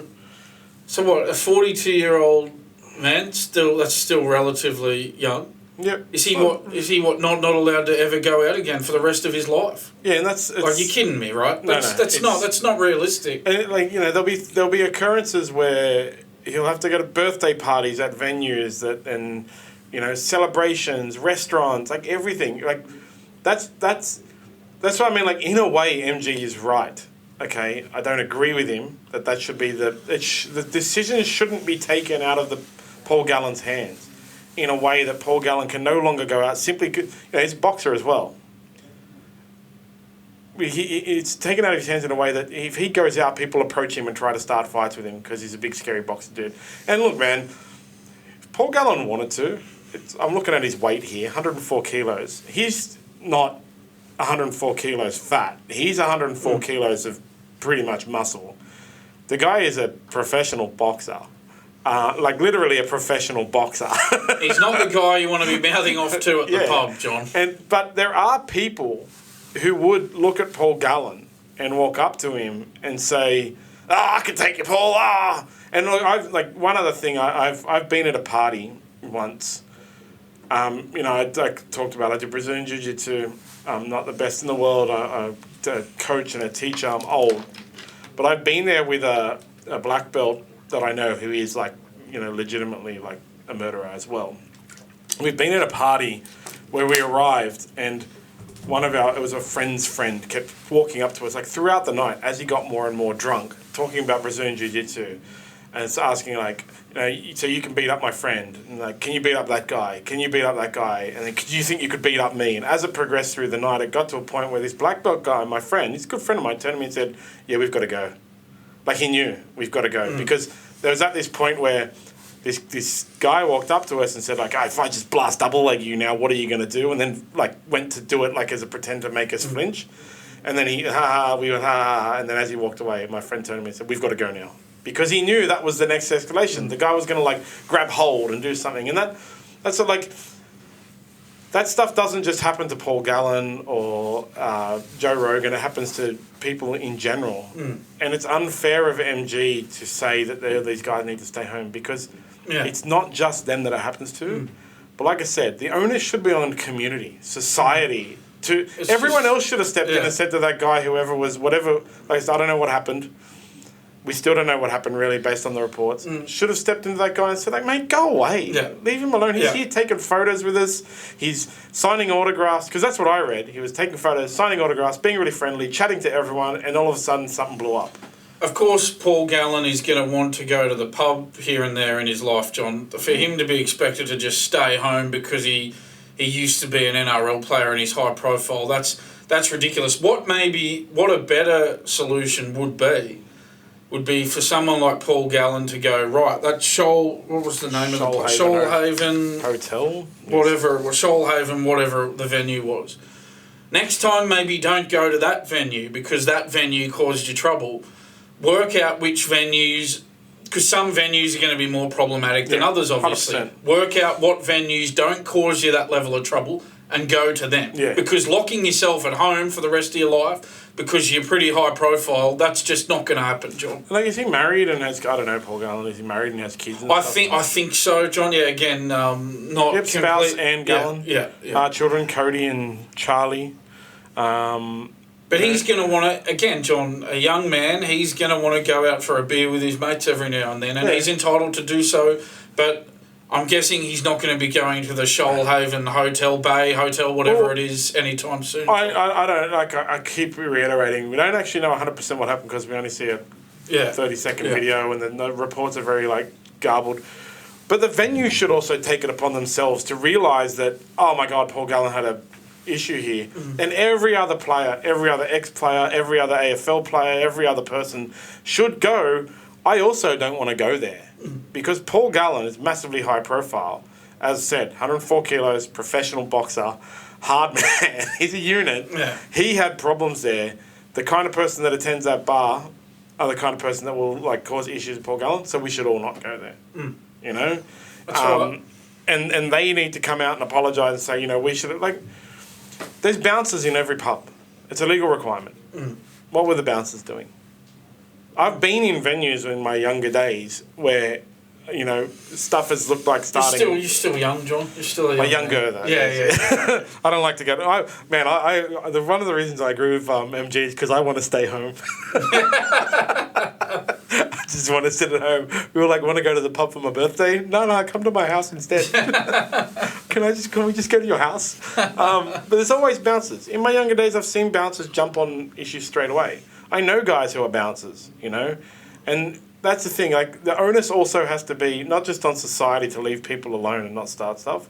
The onus has to be on the venues to make sure it doesn't happen. And you think about it, like, whatever happened, Paul Gallen is sitting there taking photos, signing autographs, being friendly, talking to people that are approaching him because he's gal. And now he's going to be more trepidatious about that as well. So these guys who have started something with Paul Gallen have also affected everyone else. I love Paul Gallen. I love him. Like, he's been in two of my favourite sports. He punched Nate Miles in the face. Yeah. I wouldn't say I love him, John, but he was one of those players I just didn't like. But that's got nothing to do with this situation, obviously. I love him. Yeah. He's the exact kind of guy. Like I said, he's been in both sports that I love. He was a good player in both. You can love him or hate him, all well and good. But I want to be able to, if he's. I think I told once before, I saw Matty head at the airport and I didn't want to approach him because he was eating Subway. But if Paul Gallen is open to getting photos and stuff in a pub, I want to be able to approach him. But if people do this kind of things to famous people, they won't. You'll end up with situations like Joe Rogan who has Navy SEALs around him that will just block anyone from approaching him forever.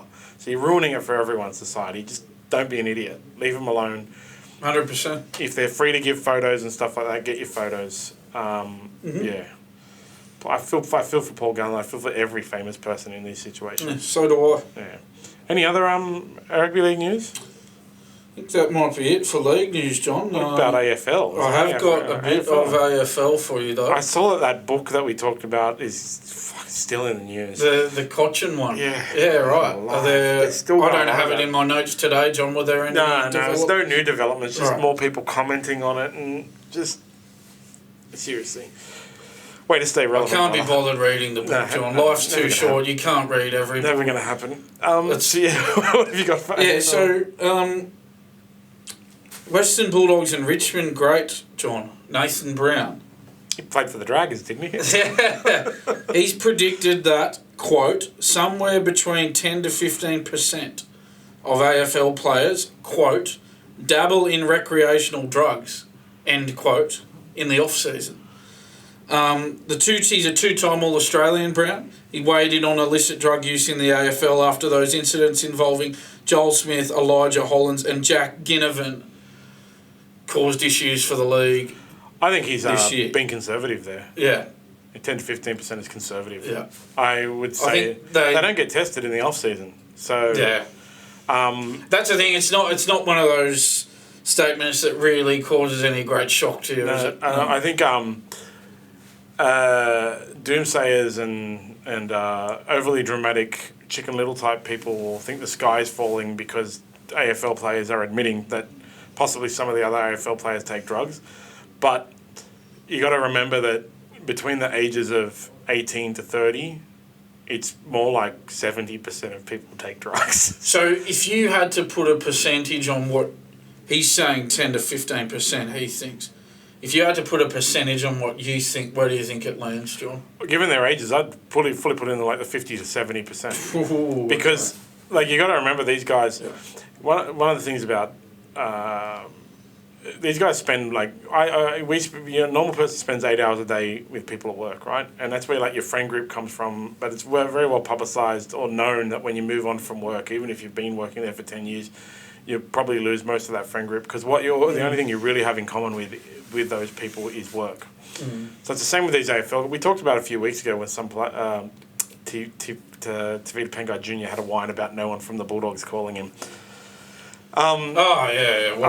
These guys spend more than 8 hours a day together because they travel together, they room together, they have their groups and they have their cliques as well. But one of them, you go out. Some guys you guys want to get on the pingers. I got a bag over here, whatever. I'm sure they all dabble in some way, and they don't get tested. That's the thing, John. Again, it's not performance enhancing. And John, I mean, let's not pretend that the AFL is all full of choir boys. I mean, this... Just because there's no news doesn't mean that stuff doesn't happen. Yeah, to be honest, John, I've never done drugs in my life, so in this regard, I am a choir boy. But I know that, come on, the world we live. I'm in the absolute minority there. The world that we live in, young men aged 18 to early 30s. Yeah, this stuff goes on, John. So let's not pretend it doesn't happen. Statistic that it's 75% of it or whatever, just because these guys are AFL players doesn't mean they're different to young people. Okay, they're still young men who are experiencing life for the first time. Like me, I'm an old man, And so, 10 to 15% is conservative. Yeah, and let's be honest, John, they go out to nightclubs or whatever, girls would be throwing themselves at them, come on, this sort of stuff it's going to happen, right? Like I've said before, I don't think anybody should care. I don't think the club should care. Yeah, John, to be honest, I don't care, but it's a good talking point for us on the podcast. And I don't think the AFL should care, and I don't think Chicken Little Karen should care. No. The club should only care if the players are doing it during the season, and it's impacting their performance. It affects recovery, performance and recovery. So then you care. I don't think drug testing should cover recreational drugs.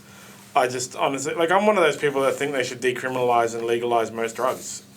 That doesn't mean I'm going to go out and jump on the heroin, but I think they should decriminalise and legalise most drugs. It's like anything, isn't it? Personal choice, right? Yeah. Personal responsibility. And some people will have bad effects, and some people will become addicted, and there should also be support. You have Gambling Helpline. We talk about it all the time. Gamble responsibly, which is great. It's such a good thing. They have alcoholic quit smoking line that you have. They have alcoholics support line, stuff like that. Or some people are adversely affected by all addictive substances or things. And so, I just think all drugs should be legal or decriminalised simply because it would make it safer. Bootleg alcohol is way worse than actual alcohol. Bootleg alcohol literally can send you blind. Bootleg cigarettes, way worse than legal cigarettes. So, I think it will make it safer. It's a lack of knowledge and understanding and education. The people that argue that stuff like that shouldn't be legal. It's simply a lack of knowledge. And you got to remember... They're just not living in the real world. They're living in a choir boy... fairy-bred fantasy land. You got to remember this stuff. All of the things recreational drugs being banned it's actually relatively new. It's only from the 60s, 70s, and stuff like that. They were all banned and became criminalized, and the war on drugs has failed. It's cute that he's come out and said 10 to 15%. Yeah. Maybe he's possibly a bit old and doesn't understand young people anymore. I looked at it, John, and I thought, this would be good to talk about, but what he said doesn't shock me at all. Not at all. Before we move on, Back a Winner. Each week, Back a Winner's racing panel provides you their best Australian horse racing tips and selections for the weekend's major racing meets. Backawinner.com.au. Think, is this a bet you really want to place? For free and confidential support, call 1-800-858-858 or visit gamblinghelpline.org.au. What do we got left? We got combat sports. Nothing really happening in combat sports. Francis Ngannou was ranked according to, it's not an official ranking, but according to BoxRec, which is the #1 website for boxing records, boxrec.com.au, I think he's ranked around 509th in the heavyweight world rankings. As I said, it's not official rankings. Yeah. Sounds like a lot, oh my God, it's 500, but it's out of 1,300 registered boxers on BoxRec. So that's pretty good for his outcome. He pushed Tyson Fury, the greatest heavyweight of all time, to a thing as a split decision. This weekend there is Derrick Lewis versus Jalton Almerida in the UFC. It's not a very interesting card, actually. Derrick Lewis is... his nickname is the Black Beast. I love him. He's a fan favourite. He's a guy that you'll probably see virally on the internet. Took his pants off one of the wins, and when Joe Rogan asked him, "Why'd you take your pants off?" he said, "Because my balls was hot." He's an excitement machine. He holds the record for the most headline fights without ever winning a title at 11. He's headlining this weekend. Holds the record for the most knockouts in the UFC with 14. Doesn't look like anyone will ever catch that. He beat Francis Ngannou by decision. He holds the record for having the most boring fight in UFC history against Francis Ngannou. Yeah. And he's fought for 2 titles, the heavyweight and the interim heavyweight, and lost both. He's a funny guy. So it's in Brazil. As I said, it's against Jalton Almerida. For a quick odds check, Jalton Almerida is paying $1.18 to Derrick Lewis's $4.80, which I think is unfair odds. Like I said, Derrick Lewis knocked out more people ever. Like, these are knockouts. One punch, like, bang, dead. Surprised they have odds on this. Yeah, they just put on... Because combat sport's pretty popular betting thing for multis.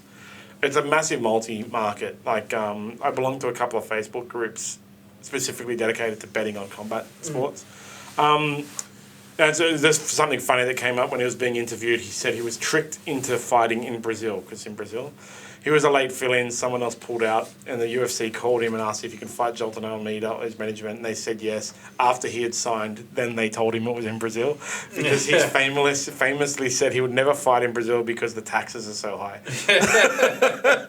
So it's great to watch his interviews, basically. It's not really that exciting, to be honest. The card is a bit dull. I don't even know what time it is. It's a standard card, so it starts at like 9 a.m. on Sunday. It's on KO and ESPN2 and UFC Fight Pass. There are no other interesting fights that are like from famous people or anything. So it's a heavy Brazilian card. I'll probably have it again. Like I said, I'll probably have it on in the background because I'm doing nothing on Sunday. Yeah. Cool. So we can move on to other sports news before we do. Premier Kitchens Australia are the leading experts in kitchen design, providing Sydney homeowners with bespoke, sophisticated, user-friendly kitchens. Go to premierkitchens.net.au. I got some other news. Yep. Mainly soccer news. I got some as well, but I'll let you go first, John. So we'll start with the Matildas. Matildas beat... Now you got to be careful. Chinese Taipei. You know how to say Taiwan. Oh, I said Taiwan.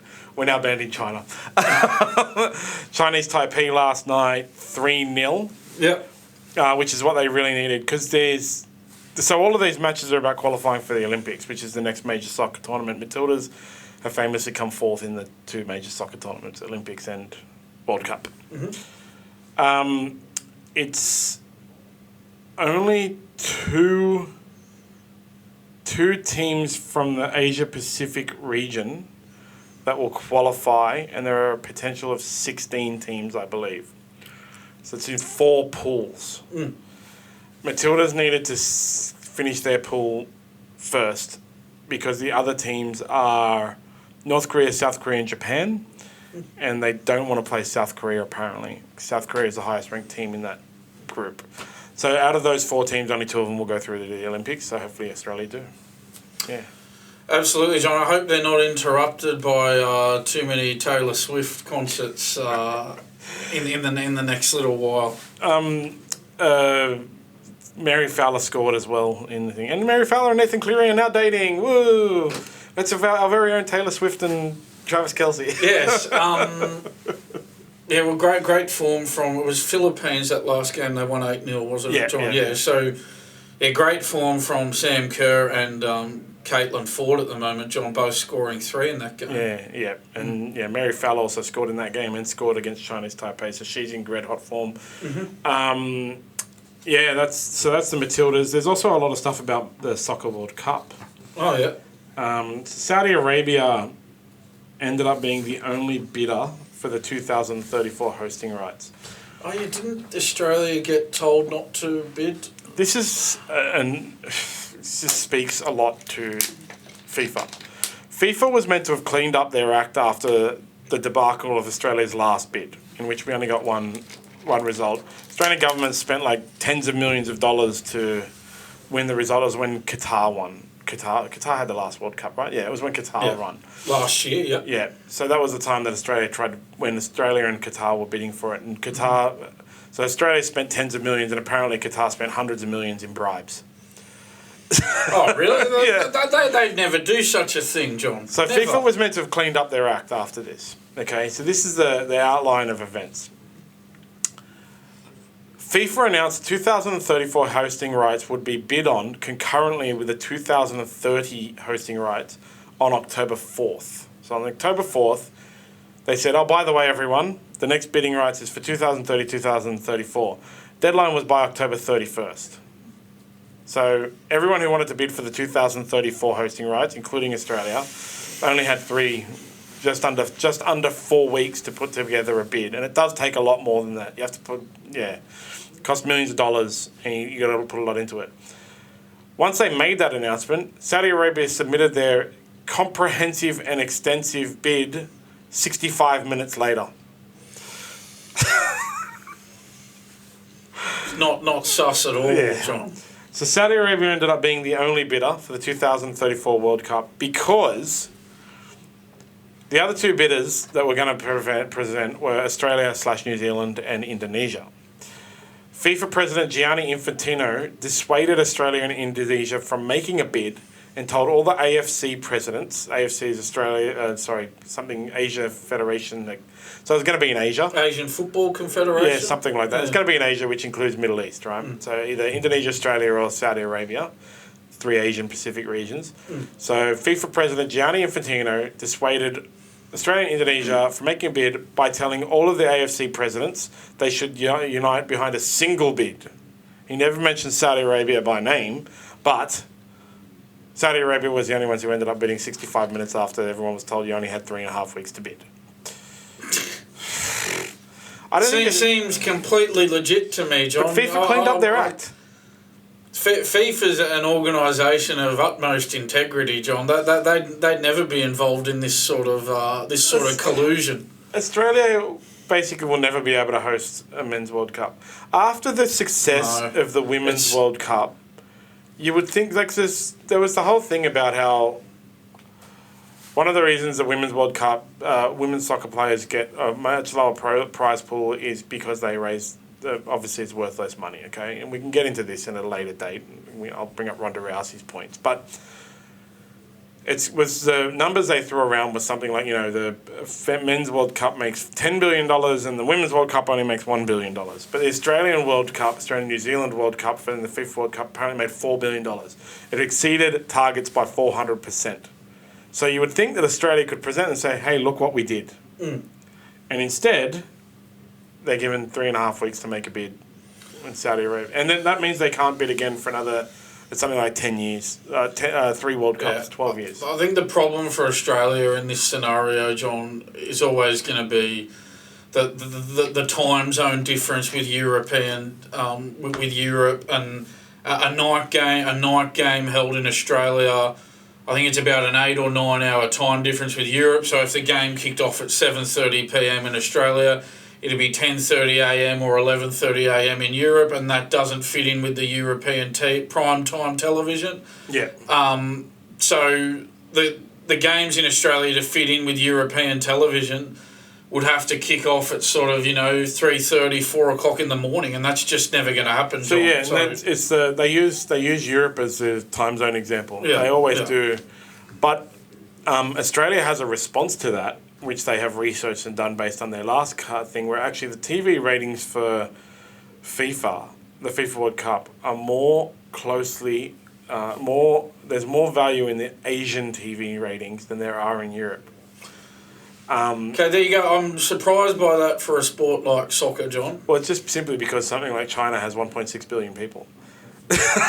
And so even though you wouldn't associate China as being a big soccer country? That's their third largest most viewed sport or something. That's the thing, it sort of doesn't have to be that big, does it, with a population of that size? So then you have like Japan, Thailand, South Korea, all of these heavily populated areas, plus I don't know what the time difference is between Asia and the Middle East. What's the time in Saudi Arabia? I think, Middle East, I'm not sure what their time...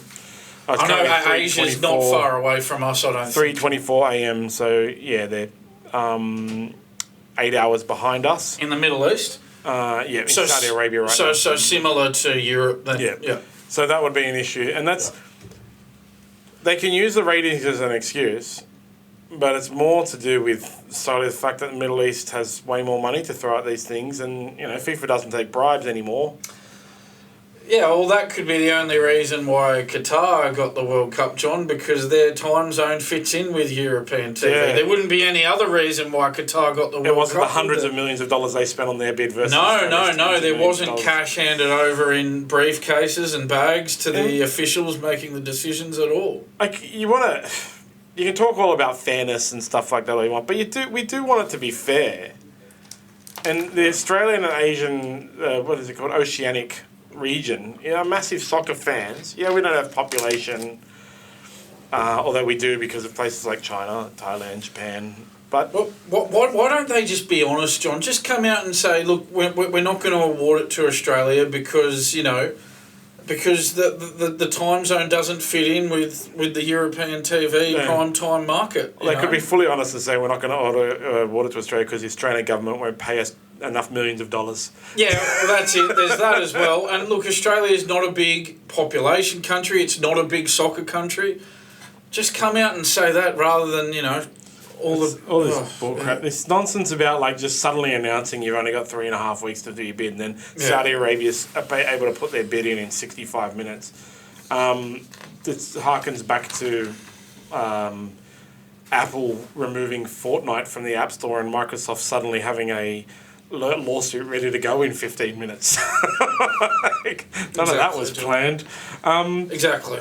And then I've got a rugby union thing because I always like to touch on rugby union. Yes. Hamish McLennan, world champion sports CEO, has come out and said regarding rugby's the Australian team's failure, there's little point on reflecting whether the decision to appoint Jones was the right call.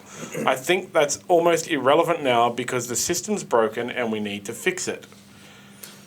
Well, he's saying it's irrelevant because he made the decision and it looks bad, John. The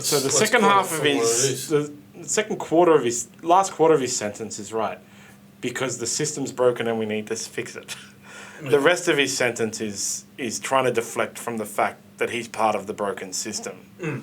He's trying to say that moving forward with Hamish McLennan, they'll be able to fix the broken system that is Australian rugby, but he has contributed massively.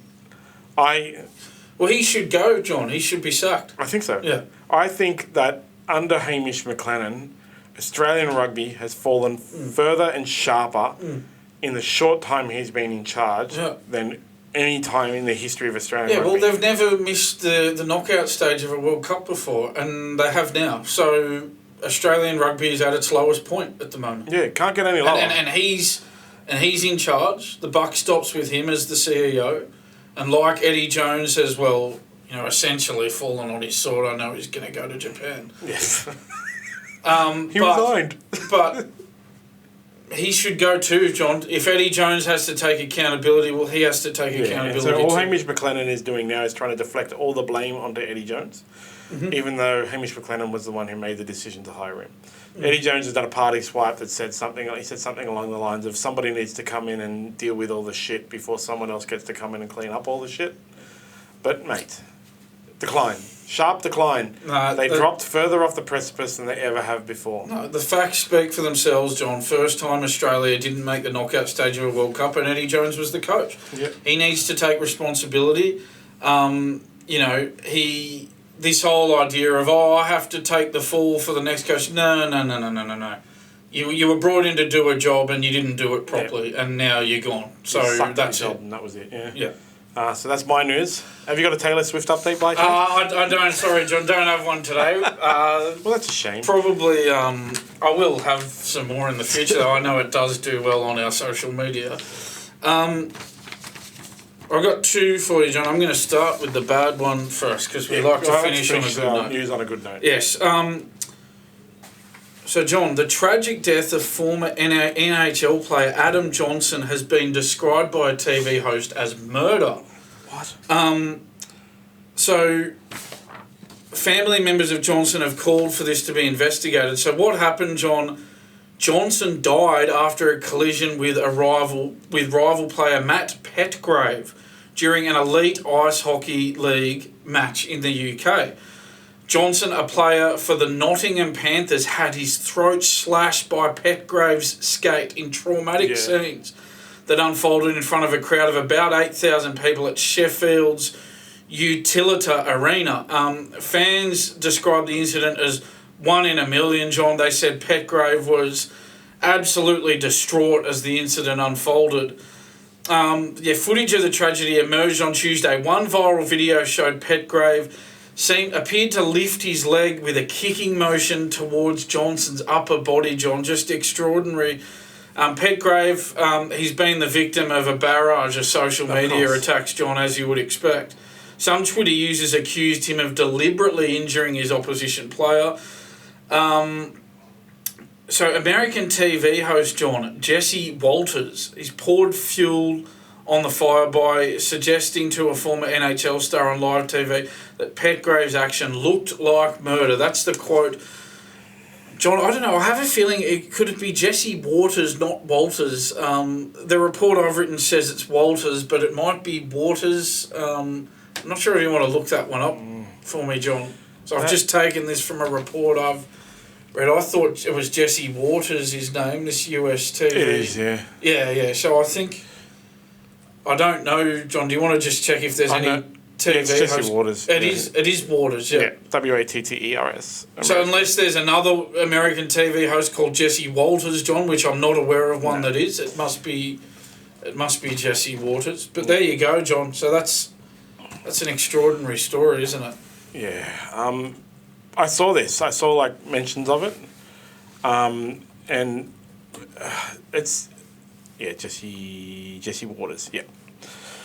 Called him a dirty player, even claiming his actions look like homicide. In all sports, there are freak accidents. All sports. Never in the history of any sport has there not been some kind of freak accident.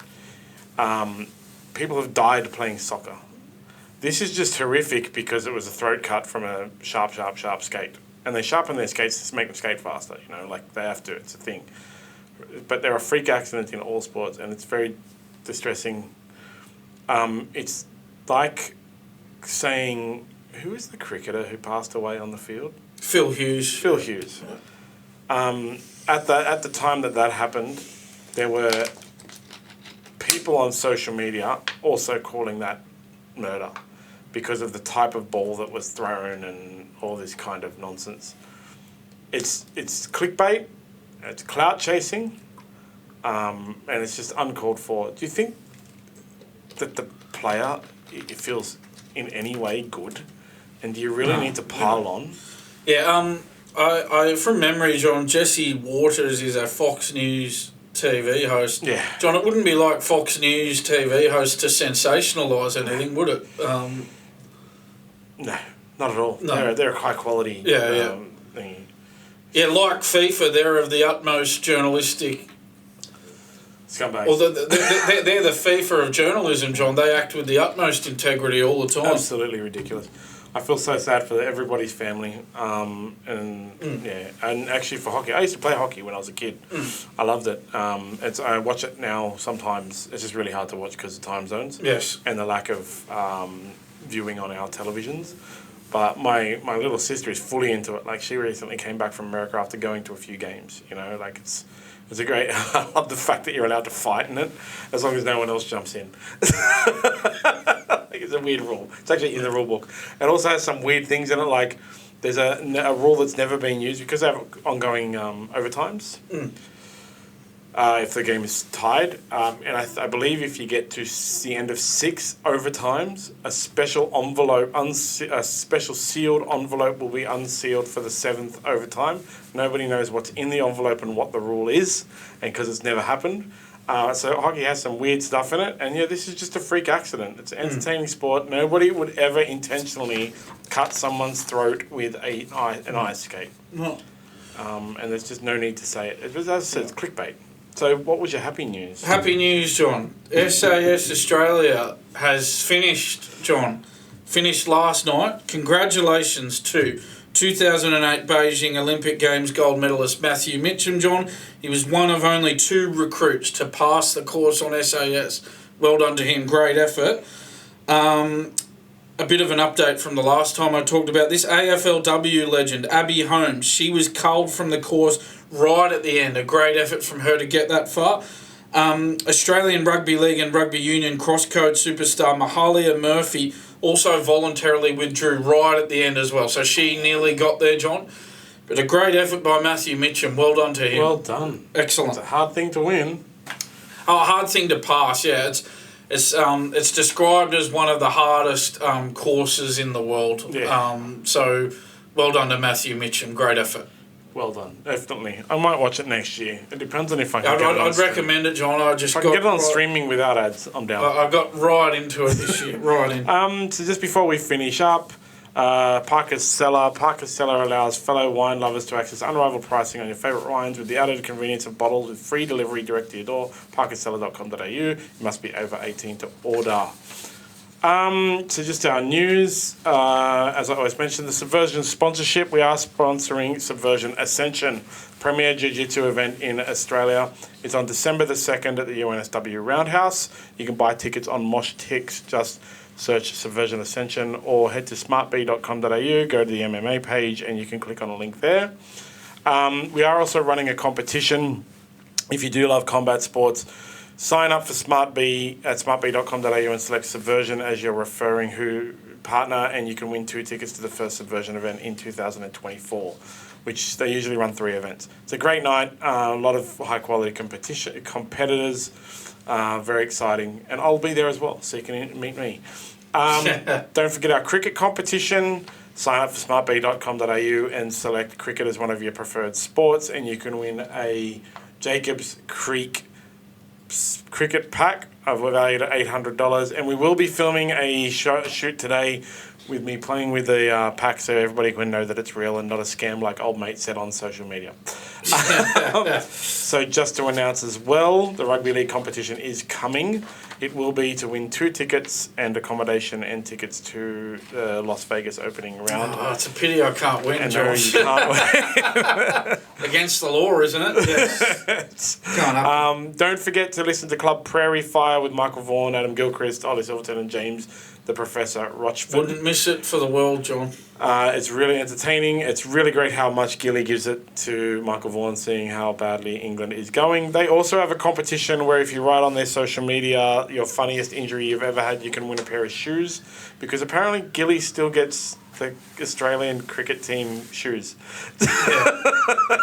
So it's a little bit weird, but there you go, John. Yeah, I mean, I know we laugh all the time at England, as we should, John, but I do love Michael Vaughan. He's my favourite Englishman. Absolutely great commentator and great, and his knowledge of cricket is amazing. Yeah. We will be doing a Melbourne Cup preview podcast on Sunday. There won't be any video for it because it'll be online. We'll be doing a podcast with Dean from Winning Edge, one of our sponsors, who's an expert in horse racing. We'll be going through about the Melbourne Cup, the markets, weather and track conditions forecast, run a rundown, and then Dean is going to provide some tips and suggested bets. So you're basically getting the free service of Winning Edge through SmartB. Awesome. We had no social media updates because it's only been 2 days. Mm-hmm. Just had one sweary guy, so don't worry about that guy. So just for our minor sponsors, DigiGround is an app and web development agency. Go to digiground.com.au for more information. Puppy Lovers is a dating app for people who own or love dogs. Check out puppylovers.com. And Auction is an event management platform for creating fundraising events, and check out auction.com.au. Puppy Lovers is spelled P-U-P-P-I, not puppy. And Auction is spelled O-K-T-I-O-N. And that's pretty much it for this wonderful Thursday, 2nd of November. Don't forget to watch the cricket on the weekend. It's going to be awesome. South Africa versus India. I'm very excited. Sunday night, yeah, that one. Night. Australia, England, Saturday. Yeah, you're going to watch some big games coming up, John. And you can also watch the Pacific Championship. All right, have a good weekend, everybody. See you on Monday, Dan, and the rest of the world. Sounds great, John. See you then, mate. Bye, producer John. Bye.